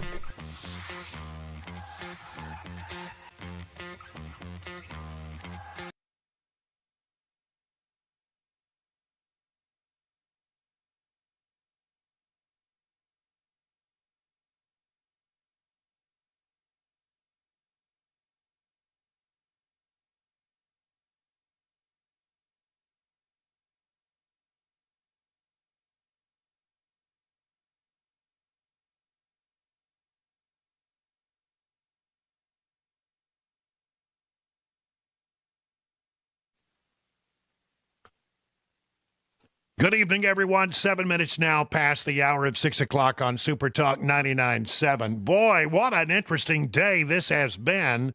I mean, the first thing is it's the first day of voting in Middle Tennessee, well, in Tennessee. What we learned during the progress of this show is that people turned out in big numbers. In fact, you still got 23 minutes to go vote if you want to today. You go by your local polling place and cast a ballot. But, I mean, we were hearing stories of 90-minute lines, 2-hour lines in some places. I mean, that's unheard of in Tennessee on the first day of early voting. I mean, really unheard of. So something's going on with that. Then, we were just trying to watch the whole interview with Bret Baier and Kamala Harris. The first time that Kamala Harris has really sat down since she became the nominee and had to answer tough questions from somebody, everything else has been pretty softball. I think, quite frankly, it's a sign of desperation. They know that they can no longer play it safe. They got to get out there and show that she's tough, that she can go toe-to-toe. But we just learned something. Ken, you're going to love this. You're going to love this little factoid. Bret Baier, when he was doing the debrief with the panel, apparently let it be known that she showed up 20 minutes late.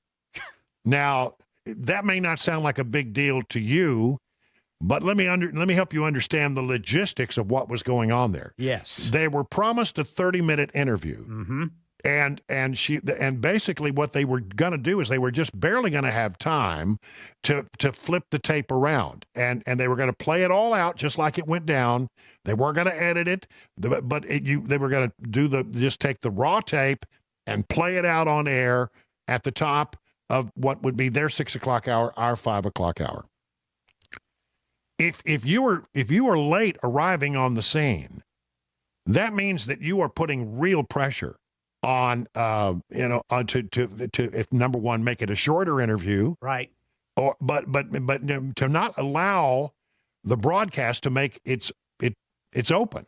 It's like there was a real risk there that they weren't going to get it done. So knowing a little bit about how television works and how hard it is to flip that stuff around, and you don't have a lot of time to begin with, if you show up 20 minutes late, wow. Now Chris and I were noticing, as we were watching the beginning of Special Report with Bret, that he came out and then first of all, they went to him about 30 seconds late, which that's like, you're not ever supposed to do that. But the 5 was on and they went over the top of the hour. Mm-hmm. And I wondered, well, what's going on? Are they having trouble? Then Bret Baier came on and tap danced by reading some headlines for a few moments, like a minute or so. I think he literally showed up about 30 seconds late and read that copy that they had prepared for him on the teleprompter in order to allow them to have time to turn the tape around. That's how tight the logistics were, I'm guessing. That makes sense. It makes a lot of sense if you know anything about how these things work. She's trying to throw him off his game by being late. And then during the entire interview, it was just a battle royal. I've been trying to look through and see what people were saying about it. People are saying it was a real flamethrower of an interview, both sides, going at it tooth and tongue. And nobody, I haven't really figured out whether it's going to land ultimately as Bret Baier was out to get her or she wasn't answering his questions. I think it comes across as the latter. Because she simply was not answering the questions that Bret Baier was asking. No, not at all. But I mean, there was some gamesmanship going on there, and really, when you show up 20 minutes late, I can only imagine. Having been in some tight television situations, I've never been in one that tight, where everybody's waiting on this huge thing. And you literally don't get to your live spot where you're going to be doing the show from, your live camera, until 30 seconds after your show has already started. Well, and the Harris campaign knew that Fox News had promoted this. Yes. They knew exactly what time this was going to be. They had promoted exactly what time it was going to be, and then you show up 20 minutes late. Yeah. Traffic? No, they're gonna. I don't know what kind of excuse they will make because she's got traffic clearance. I mean, they clear traffic out of the way. Well, I think they were at the place where she had spoken earlier in the day. Ah, okay. So I mean, she didn't have any traffic. She should have been there ready to go. Yeah. So I don't know what, but boy, I'm telling you, we're going to be talking about this for days. I think. How long, Brian? So I recorded what I think is the whole thing, and I've only got 19 minutes. Am I missing some? I don't know. What do you think, Chris? It was, let me pull it up. It was about, I have 26 and a half minutes, and there was one little spot in there that my machine stopped recording, so it's probably 27 minutes. Okay. So I ran into it as something like that too. So. But, so I've only got 19 minutes of it, but 27 minutes is definitely better. So at least it's closer to 30 minutes. Yeah, it was supposed to be a full 30 minutes, and it sounds like it came up a little. But you got to have a moment to sit down, get microphoned up, set the lighting, and then go. I mean, it's not like if she showed up late, then they were trying to trim the amount of time that he would have. Listen, I'm telling you. It's going to be a thing we're going to be hearing an awful lot about. But I thought he handled himself quite well. You run a very fine line there between, just getting walked all over. I mean, if he hadn't pushed, he wouldn't have gotten off topic number one. Well, right. Yeah, she knew exactly how long this was going to be, and as you can hear, she was playing for time. Yeah. She is. It's just. There's just words out there, run-on sentences that are saying absolutely nothing. Yeah, and every time he tried to, she took a breath and he tried to jump in, she would say, "I'm not through with my answer yet. Yeah. Can I answer this question? Right. Are you going to let me answer?" And he was just trying to, try to get her to actually answer the questions that she had asked. Yeah. So a lot of stuff there. I think Bret got a couple of little points in there, but I'm telling you, as the political interviews go, that was a pretty interesting. That was a pretty interesting event right there. The logistics of it, as you say, that is a huge part of this. Yeah. They played some games and they were messing with Fox, no doubt about it. As long as we are talking politics, I've had a piece of tape. That's 3 pieces of tape. Actually, there is no tape. We don't have tape. We still say that. Got some Scotch tape around here, probably. Turn the tape. Well, not when you need it. No, of course not.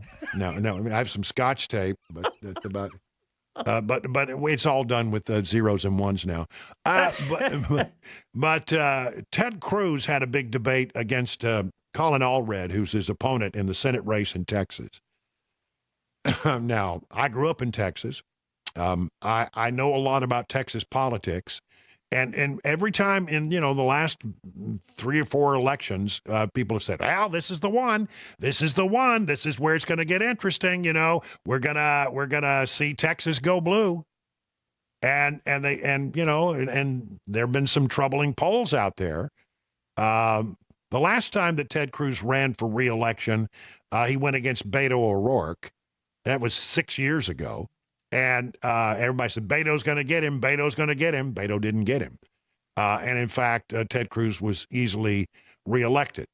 But this has been, according to the polls, this Democrat, Allred, has been making some real inroads in the state of Texas. And all your major population centers is sort of like Tennessee and Texas. Houston proper probably trends pretty solid blue. Austin does. Dallas does. Fort Worth, not as much. Some San Antonio does. It's blue. But the rest of the state is just ruby red. And, it's a lot like Tennessee in that regard. So would this be the election where Ted Cruz is in trouble? Some of the polls have suggested it's very tight. So there was this big debate last night in Texas. And I'm going to show you how masterful Ted Cruz is as a debater. I mean, when he went to school, I guess it was Harvard, he went to Harvard Law. Even though he was a conservative then, and many of his liberal law professors said, this guy is good. This guy, they thought, might well one day serve on the Supreme Court, that he was that good of a lawyer and that good of an arguer, debater. Now listen to Ted Cruz just put a whomping on Colin Allred in last night's debate. First topic, men playing in girls' sports. Let's just talk about his voting record. Again, you can go to allredfacts.com. You can see the actual votes. 4 times he has come out for men playing in women's sports, for boys playing in girls' sports. He is a co-sponsor, and he voted for a law called the Equality Act. The Equality Act mandated that boys be able to go in girls' bathrooms, in their locker rooms, and their changing rooms. He voted for it. That is his record. Number 2, there was a bill. It was a very simple bill. It was narrowly defined. It was protecting women in girls' sports. He voted no. The only issue on that bill was whether biological boys should compete against our daughters. That's not fair. Congressman Allred was an NFL linebacker. It is not fair for a man to compete against women. The 3rd time he signed on to something called the Transgender Bill of Rights. Transgender Bill of Rights explicitly, and he co-sponsored it, mandated that boys compete against girls' sports. And just 2 weeks ago, Congressman Allred joined 100 radical Democrats in demanding that our military allow drag shows on military bases, pay for soldiers to have sex changes using taxpayer money, and pay for children to be sterilized and have sex changes on military bases. Again, that's extreme. That's not Texas, but that is his voting record. Senator, that's your time. Boom, boom. Just, it's so competent and so disassembling of the other guy's, record. Here's another clip where Cruz went after Allred on his border policies. In Texas, of course, a very big issue. The entire answer, Congressman Allred made 0 reference to anything he's actually done in office. As Gromer Jeffers rightly noted in his question, Congressman Allred has said publicly, if you believe border security matters, he thinks you're a racist. He calls the border wall, quote, that racist border wall, and he has pledged to tear down that racist border wall personally. And he said, quote, we will not have that wall in this country.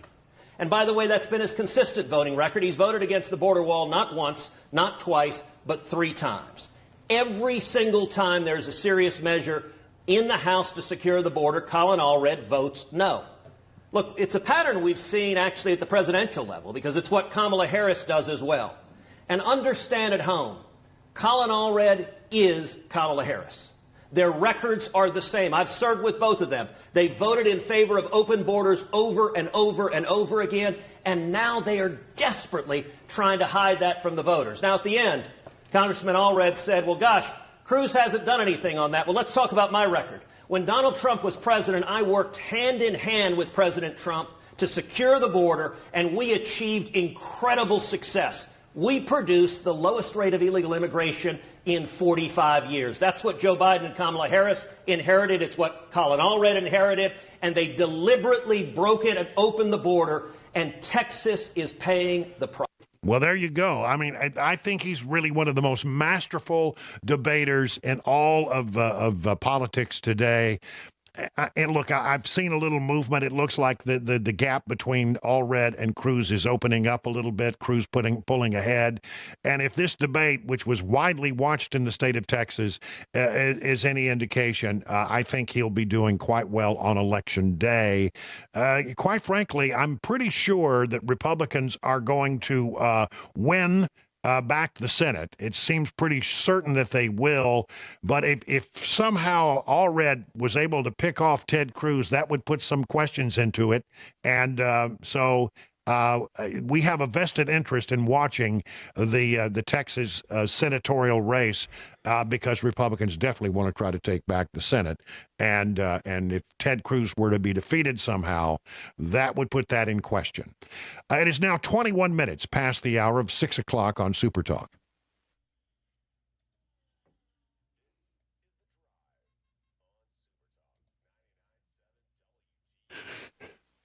Get ready for Genesis Diamond's largest ever sale on luxury pre-owned Rolex watches. If you've dreamed of wearing a Rolex, you can't miss this special two-day event, October 25th and 26th. So you've got some time to get ready. But get ready. During this event, you can take advantage of special pricing and zero interest financing on a stunning selection of luxurious pre-owned Rolex timepieces. They've brought in hundreds and hundreds of amazing Rolex watches, all the hard-to-find models, including Submariners and Daytonas. All of Genesis luxury pre-owned Rolexes are in pristine, like-new condition, some right out of the box, and all are priced to sell at this event. And listen to this. With the purchase of any luxury pre-owned Rolex at this event, Genesis will give you a pair of 2-carat lab-grown diamond stud earrings, free. That's a $3,000 value.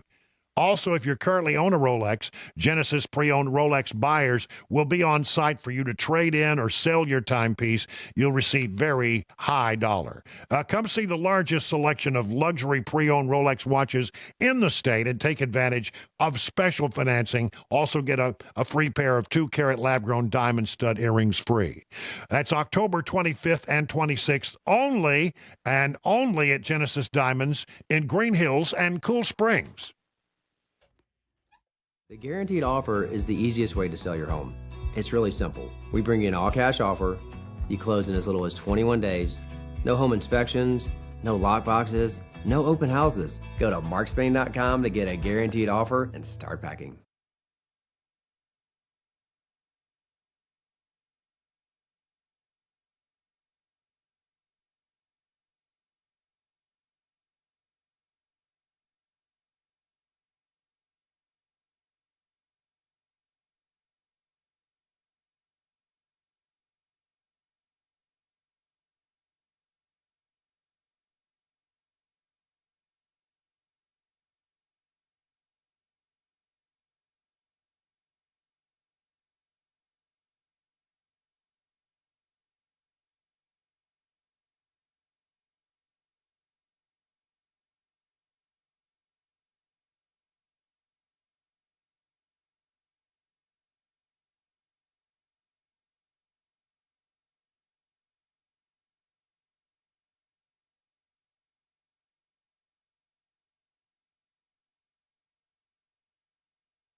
We'll let you hear some more of Vice President Kamala Harris taking umbrage with the line of questioning from Fox News' Brett Baier coming up at 6:30 on Super Talk 99.7 WTN. It is 26 minutes now past the hour. What a busy news day it's been. And let me just, I don't often do this, but let me blow our own horn here just a little bit and really just say kudos to Chris Webber. I don't think anybody, there's nobody in this business who's a better producer than Chris Webber. And I'm sure to mess something up now. So yeah, I know. Yeah, push the wrong button for sure. Yep. Well, but I'm telling you, the truth of the matter is he's really good. I'm incredibly blessed to have him as my producer. I've worked with some great people in this business, but I've never worked with anybody in my entire career that is more capable than Chris Webber is. No, that's true. Now, but let me just say this. People don't understand how difficult it was to pull off that last 5 o'clock hour. You know, when we were turning that sound around, and obviously I can't turn it around because I'm on the air. I have to count on Chris to do that. He has to listen to me. He's got to listen to that. He's got to edit up sound. He's got to get it to me so I can play it out. And I'm telling you, a lesser producer could not have pulled that off.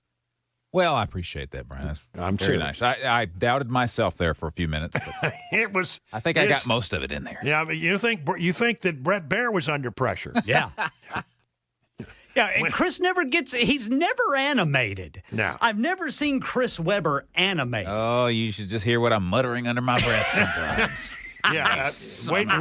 So as soon as we turn off the cameras, it's like, man, I can't believe that, Wilson. He gets it all out of his system, so it's not there the next day. Oh, shoot. Because of breaking news, we didn't get to do the Three Amigos here today. I hope people weren't too disappointed. And maybe we'll do a special one tomorrow. Yeah, we'll do an extra good one tomorrow. That'll be good. Kamala Harris has a book that was published, I think, in 2019. And the publisher of her book, 2009. I want to make sure I get this right. She wrote a book about criminal justice reform. And apparently, in recent days, somebody has gone back and read that book and found that there are large parts of the book that were apparently lifted without attribution and put into her book. Now, that's called plagiarism. If you're in school, if you're in college and you get accused of plagiarism, you can be drummed out of school. If you are a politician and you take somebody else's speeches, as Joe Biden once did, he quoted extensively when he was running from one of his earlier runs for president. I remember covering it.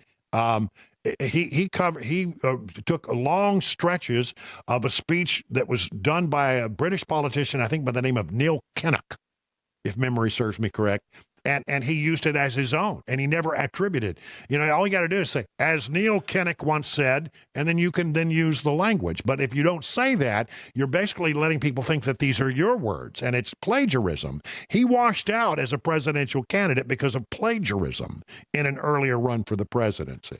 So this is a big dog deal, and very few people seem to be reporting on this. But if you're a politician and you put a book out, and large sections of the book appear to be plagiarized from other people's work, then that's a big deal, in my estimation, a really big deal. You won't hear much about it, but at least if you listen to this show, you often hear things that you don't hear other places. 30 minutes now past the hour of 6 o'clock.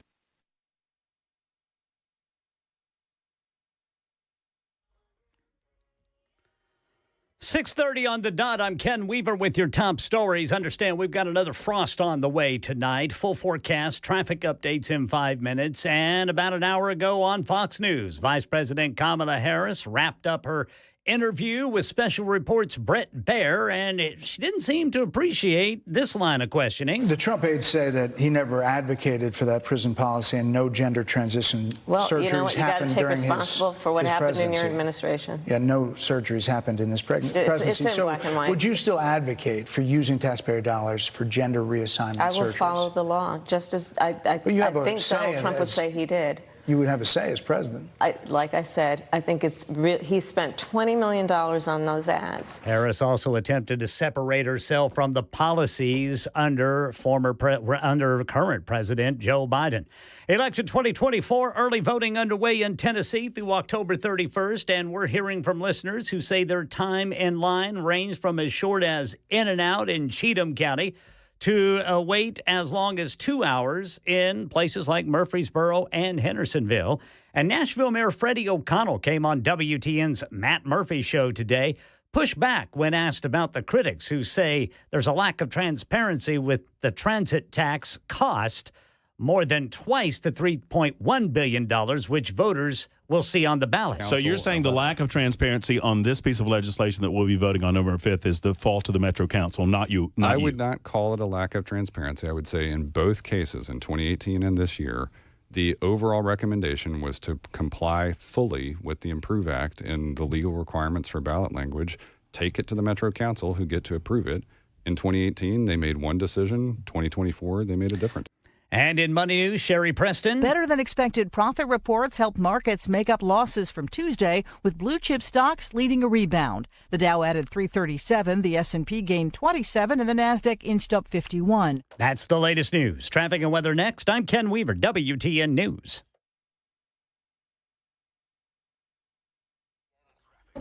All right, still got a crash south loop 40 eastbound before I-24 downtown split, and then still west of Nashville, about an hour's drive, we've got eastbound 40 shut down right there in Dixon due to a crash. Traffic every 10 minutes every morning on Super Talk 99.7 WTN.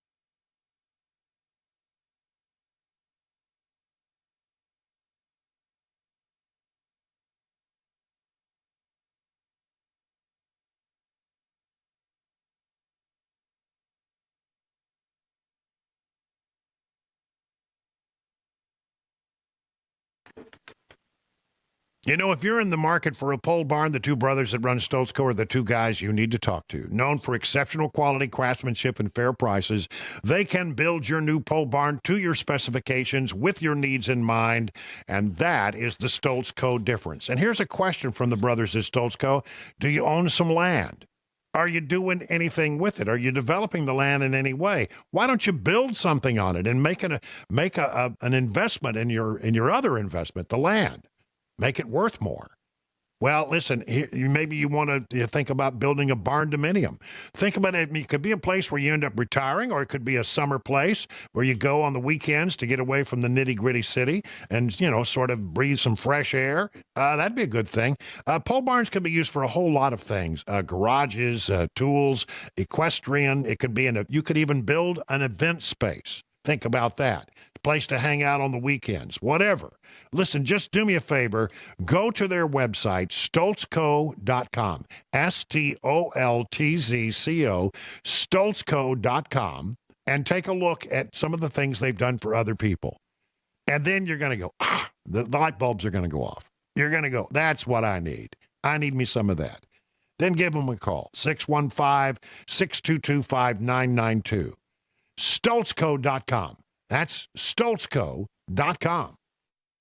The guaranteed offer is the easiest. Hey, what's up, guys? It's Matt Murphy in the middle of downtown Franklin, Tennessee. We've talked so much about Savory Spice. I thought, why not show you the place? So let's go on in and see what's popping at Savory Spice. As I've always said, you will smell the spices even before you walk in. I can smell them right here in the doorway. Come on in, and let's introduce you to the one and only Holly, who is the owner and proprietor of Savory Spice. Say hey, Holly. Hello, everyone. Now, enough about Holly. Let's talk about spicy and easy products like the incredible taco soup, which, as I said, you put this in a crock pot, you put all the ingredients that it tells you to buy right there, you put the spices in, and it's so easy. So if you don't know what you're doing around the kitchen, it's a perfect way to find your way around the kitchen, as is the Mediterranean dill risotto. Now, for the holidays, pumpkin pie spice. What doesn't it have, Holly? Pumpkin. Doesn't have any pumpkin in it. That's a fun fact for all of you kids out there. Now, if you stop by Savory Spice, either in the Franklin location or at L&L Market, you can get yourself a sample of the dill dip, which is my absolute favorite. Just tell them Matt Murphy sent you to Savory Spice with purchase now. So come by Franklin or L&L Market in Nashville and come see Holly and the entire crew at Savory Spice.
"38 minutes now past the hour. We're in the last little bit of today's show. 22 minutes to go before we go to the news. And after the news, we go to Mark Levin, the great one. A lot of stuff to cover. You know, we haven't really had a chance to talk much today because it's been so busy. I had early this morning, even before I came to work, I was busy. Well, you know, it's interesting. When Cabana Wife is at work, I seem to have a little time, you know, to do things that amuse me. Like, you know, I try to play a little guitar every day. It's soothing to me. It always puts me in a good mood. Mm-hmm. And you know, so I try to spend a little time playing the guitar. And then, you know, I'll try to do, you know, something around the house, and then I'll go to work. But when she's home, and she's home this week, I seem to be very busy with stuff.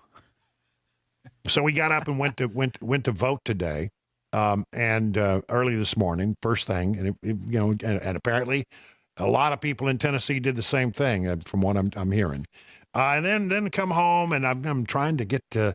I'm having a problem here in my studio with yesterday. You may have noticed if you watched on Super Talk TV, I was wearing sort of a jacket, sort of one of those vest jackets. Yeah. And because it was cold in here. Okay. And the problem was my air conditioner it was on, and I couldn't get it to turn off. And so even though it was cold, sort of cool outside, it was I was really cold in here. I was miserable. And I was, wearing this my little coat. And so I figured, well, I better get the guys at Busy Bee to come over here. Yeah. So I called them this morning, and they were always so good. They came right over. And the guy, I've caused this guy to come out all the way out to Watertown to do a service call. Uh-oh. And he comes into the studio, and he says, "You know what the problem is?" I said, "No." "Well, this particular air conditioner has a remote control on it. The batteries were low." Oh, you did not. No, I did. So, so I've said, well, thank goodness there was another thing I needed him to look at, so he wasn't a complete waste of time. But I went, are you kidding me, really? I sat here and did all that. The remote was working. I could see it. It has an LED face on it, and I could see, crystal display on it. And it looked like it was working. But apparently, if you looked in one little thing, it showed you that the battery was dead or dying. Didn't have enough juice to send the signal, huh? Yeah. So I went down and got some batteries. And oh, you didn't make him go get you a battery? No. I said, you go work on that other thing, and I'll get some batteries. When I came back, boom, boom, boom, it works. Surprise, surprise, surprise. Just like magic. Just like magic, it started to work. So I felt pretty stupid. That's kind of like one of those the IT calls where do you have it plugged in? Yeah, did you turn it on and turn it off again? And I did do that, tried to make it work, and I just couldn't make it work. Well, anyway, it's a very comfortable temperature in here today. But that's been my day. That's been my day. We talk a lot about politics, and we're going to be talking a lot about politics between now and November 5th. That's just the way it is. It's the story. And one of the defining features of this particular race, sometimes you have gaps. Sometimes it's an age gap. Young people vote one way and older people vote another. Sometimes it's a racial gap. We'll have white voters voting one way and minority voters voting another. Whatever it is. But you know what this one is? This is a gender gap in this particular presidential election. Split between male and female voters across racial and economic lines. That's an interesting way to look at it. I don't think that's normally the way it is. Wall Street Journal reports a gender gap has come to define a deadlock presidential race with a galvanized group of women voting for Harris because of her support for abortion rights and Trump wooing men with uber masculine rhetoric. I don't know that that's true. The split has affected the candidates' media strategies and how they frame the issues most important to voters in the final weeks of this campaign. While a divide between the sexes has become a fixture of modern elections, it appears to have broadened since 2020, cutting across many racial, educational, and economic groups. We now find that, for example, black men are willing to vote for Donald Trump, where that might not have been possible or even likely in past elections. Trump's 5-point advantage among men has widened to 10 points. That was 5 points in 2020. Today, he has a 10-point advantage among men voters, according to the most recent national polls. President Biden's 12-point edge among women has become a 13-point lead for Harris. So she gets more women than he does men, but Trump has picked up a lot more men and has gone into other of the Democrats' most reliable demographics. Trump will tape a town hall before an all-female.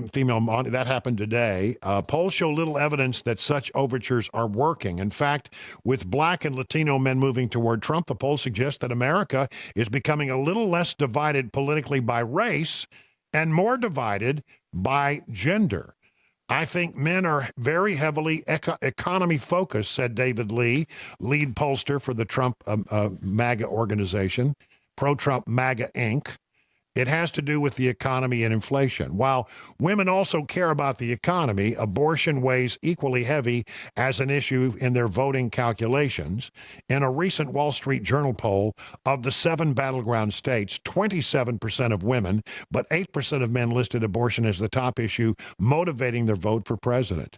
The finding reflects the emphasis female voters have on abortion rights since the Supreme Court overturned Roe v. Wade in 2022. 1/3 of women said they couldn't back a candidate who disagrees with them on abortion, compared with 18% of men who said so. But here's the thing. I think it's pretty interesting that we had this event today. Trump was appearing, as you heard in this article, before a group of women on Fox News. Harris Faulkner was the host, asking the questions. There is one issue, it seems to me, and I, for the life of me, as somebody who's been watching politics for a long time, I don't understand why the Trump people aren't taking full advantage of this. Because if you're Trump, your problem is women voters, right? And you have a difficult time getting women to vote for you because of the abortion issue. But there is something that women often care about more than that issue. And you know what that is? Their daughters, right? And Kamala Harris has been on record in the past talking about how she believes that that people who are men who are born men, but they transition into being female, she's all in favor of them playing on the field of athletic play. But listen to this exchange from that town hall with Trump, Faulkner, and a bunch of women. It's the one issue that resonates with them, that they really get upset when you talk about having biologically born men playing on against women on the field of athletic play. I don't know if many people thought this would be where we are at this point, but in the election and in this country, transgender issues have become a focal point in races up and down the ballot. How many of you are worried about biological men and boys competing against women and girls in sports? Just show me. That's almost that is the entire room. And I know you have a question. I do. By the way, excuse me, it's so crazy. It's so crazy. Your question, your name and your hometown. My name is Linda, and I'm from Milton, Georgia. Good. But originally Brooklyn, New York. Oh. I'd get that good. in there. My question is, how do you plan on addressing the transgender issue in women's sports? I have 9 grandchildren, 6 of them female, all playing sports, and we are very concerned for their safety, not just on the field and the courts, but in their locker rooms as well. Right. It's such an easy question, and everybody in the room, and you know that answer, we're not going to let it happen. You look, just yesterday, they had a volleyball match. Did you see that? Yeah. Where a person that transitioned, okay? We have to be very careful because this can terminate your political career if you say it's slightly off, all right? But transitioned from man to female and was on a volleyball. And I saw the slam. It was a slam. I never saw a ball hit so hard. Hit the girl on the head. But other people, even in volleyball, they've been permanently, they've been really hurt badly, women playing men. But you don't have to do the volleyball. We stop it. We stop it. We absolutely stop it. You can't have it. It's a man playing in the game. Physically, from a muscular standpoint, even if it was a little bit less, maybe they do all sorts of tests and drugs and everything else. Look at what's happened in swimming. Look at the records that are being broken. So how do you stop it? Do you go to the sports leagues? Do you go to the Olympic You just ban it. The president bans it. You just don't let it happen. And that went over like gangbusters with that audience of women. I don't understand why the Trump people are not playing this up in their ads. I don't understand why they're not hitting it, because it is the one thing that if you tell women, even if they're very strong on the issue of abortion, that you're in favor of having men play against their daughters on the field of athletic play, I think that makes women have to stop and go, well, I don't agree with that. I just don't agree with that, and maybe consider their vote. I don't know, but it seems to me a real missed opportunity.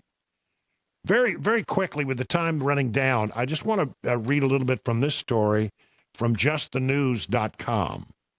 And I'll just read it, and you draw your conclusions about it, but wow. The feds have begun fortifying Washington, D.C. with new security barriers and fencing roughly 3 months ahead of the inauguration. The effort has begun with crews erecting fencing around the White House, including Lafayette Park. The National Park Service, which is leading the effort, said Tuesday. Other projects will include putting up view stands for the inauguration parade, along with accompanying lighting and sound equipment. That's always the way it is. Such efforts historically begin in November. The Park Service says it has started 2 weeks earlier to accommodate the additional time needed for a safer and more secure environment. 50 minutes past the hour.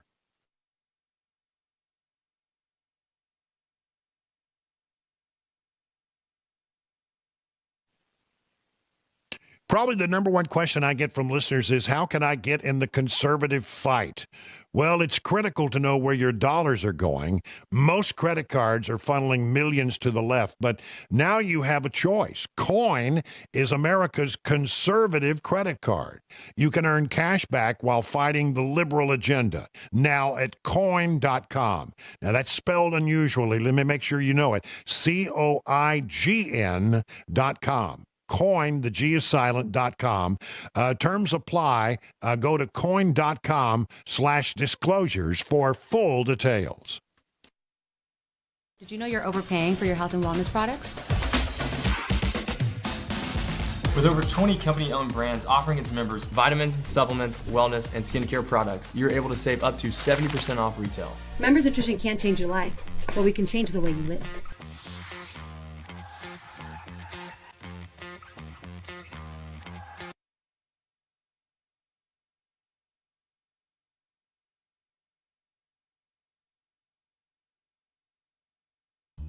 The dual power of radio and digital advertising on Super Talk 99.7 WTN has always delivered for our local advertisers. Now's your chance to book your 2025 marketing campaign early for savings and incentives. Just reach out today to your local ad representative or go to 997wtn.com/epic.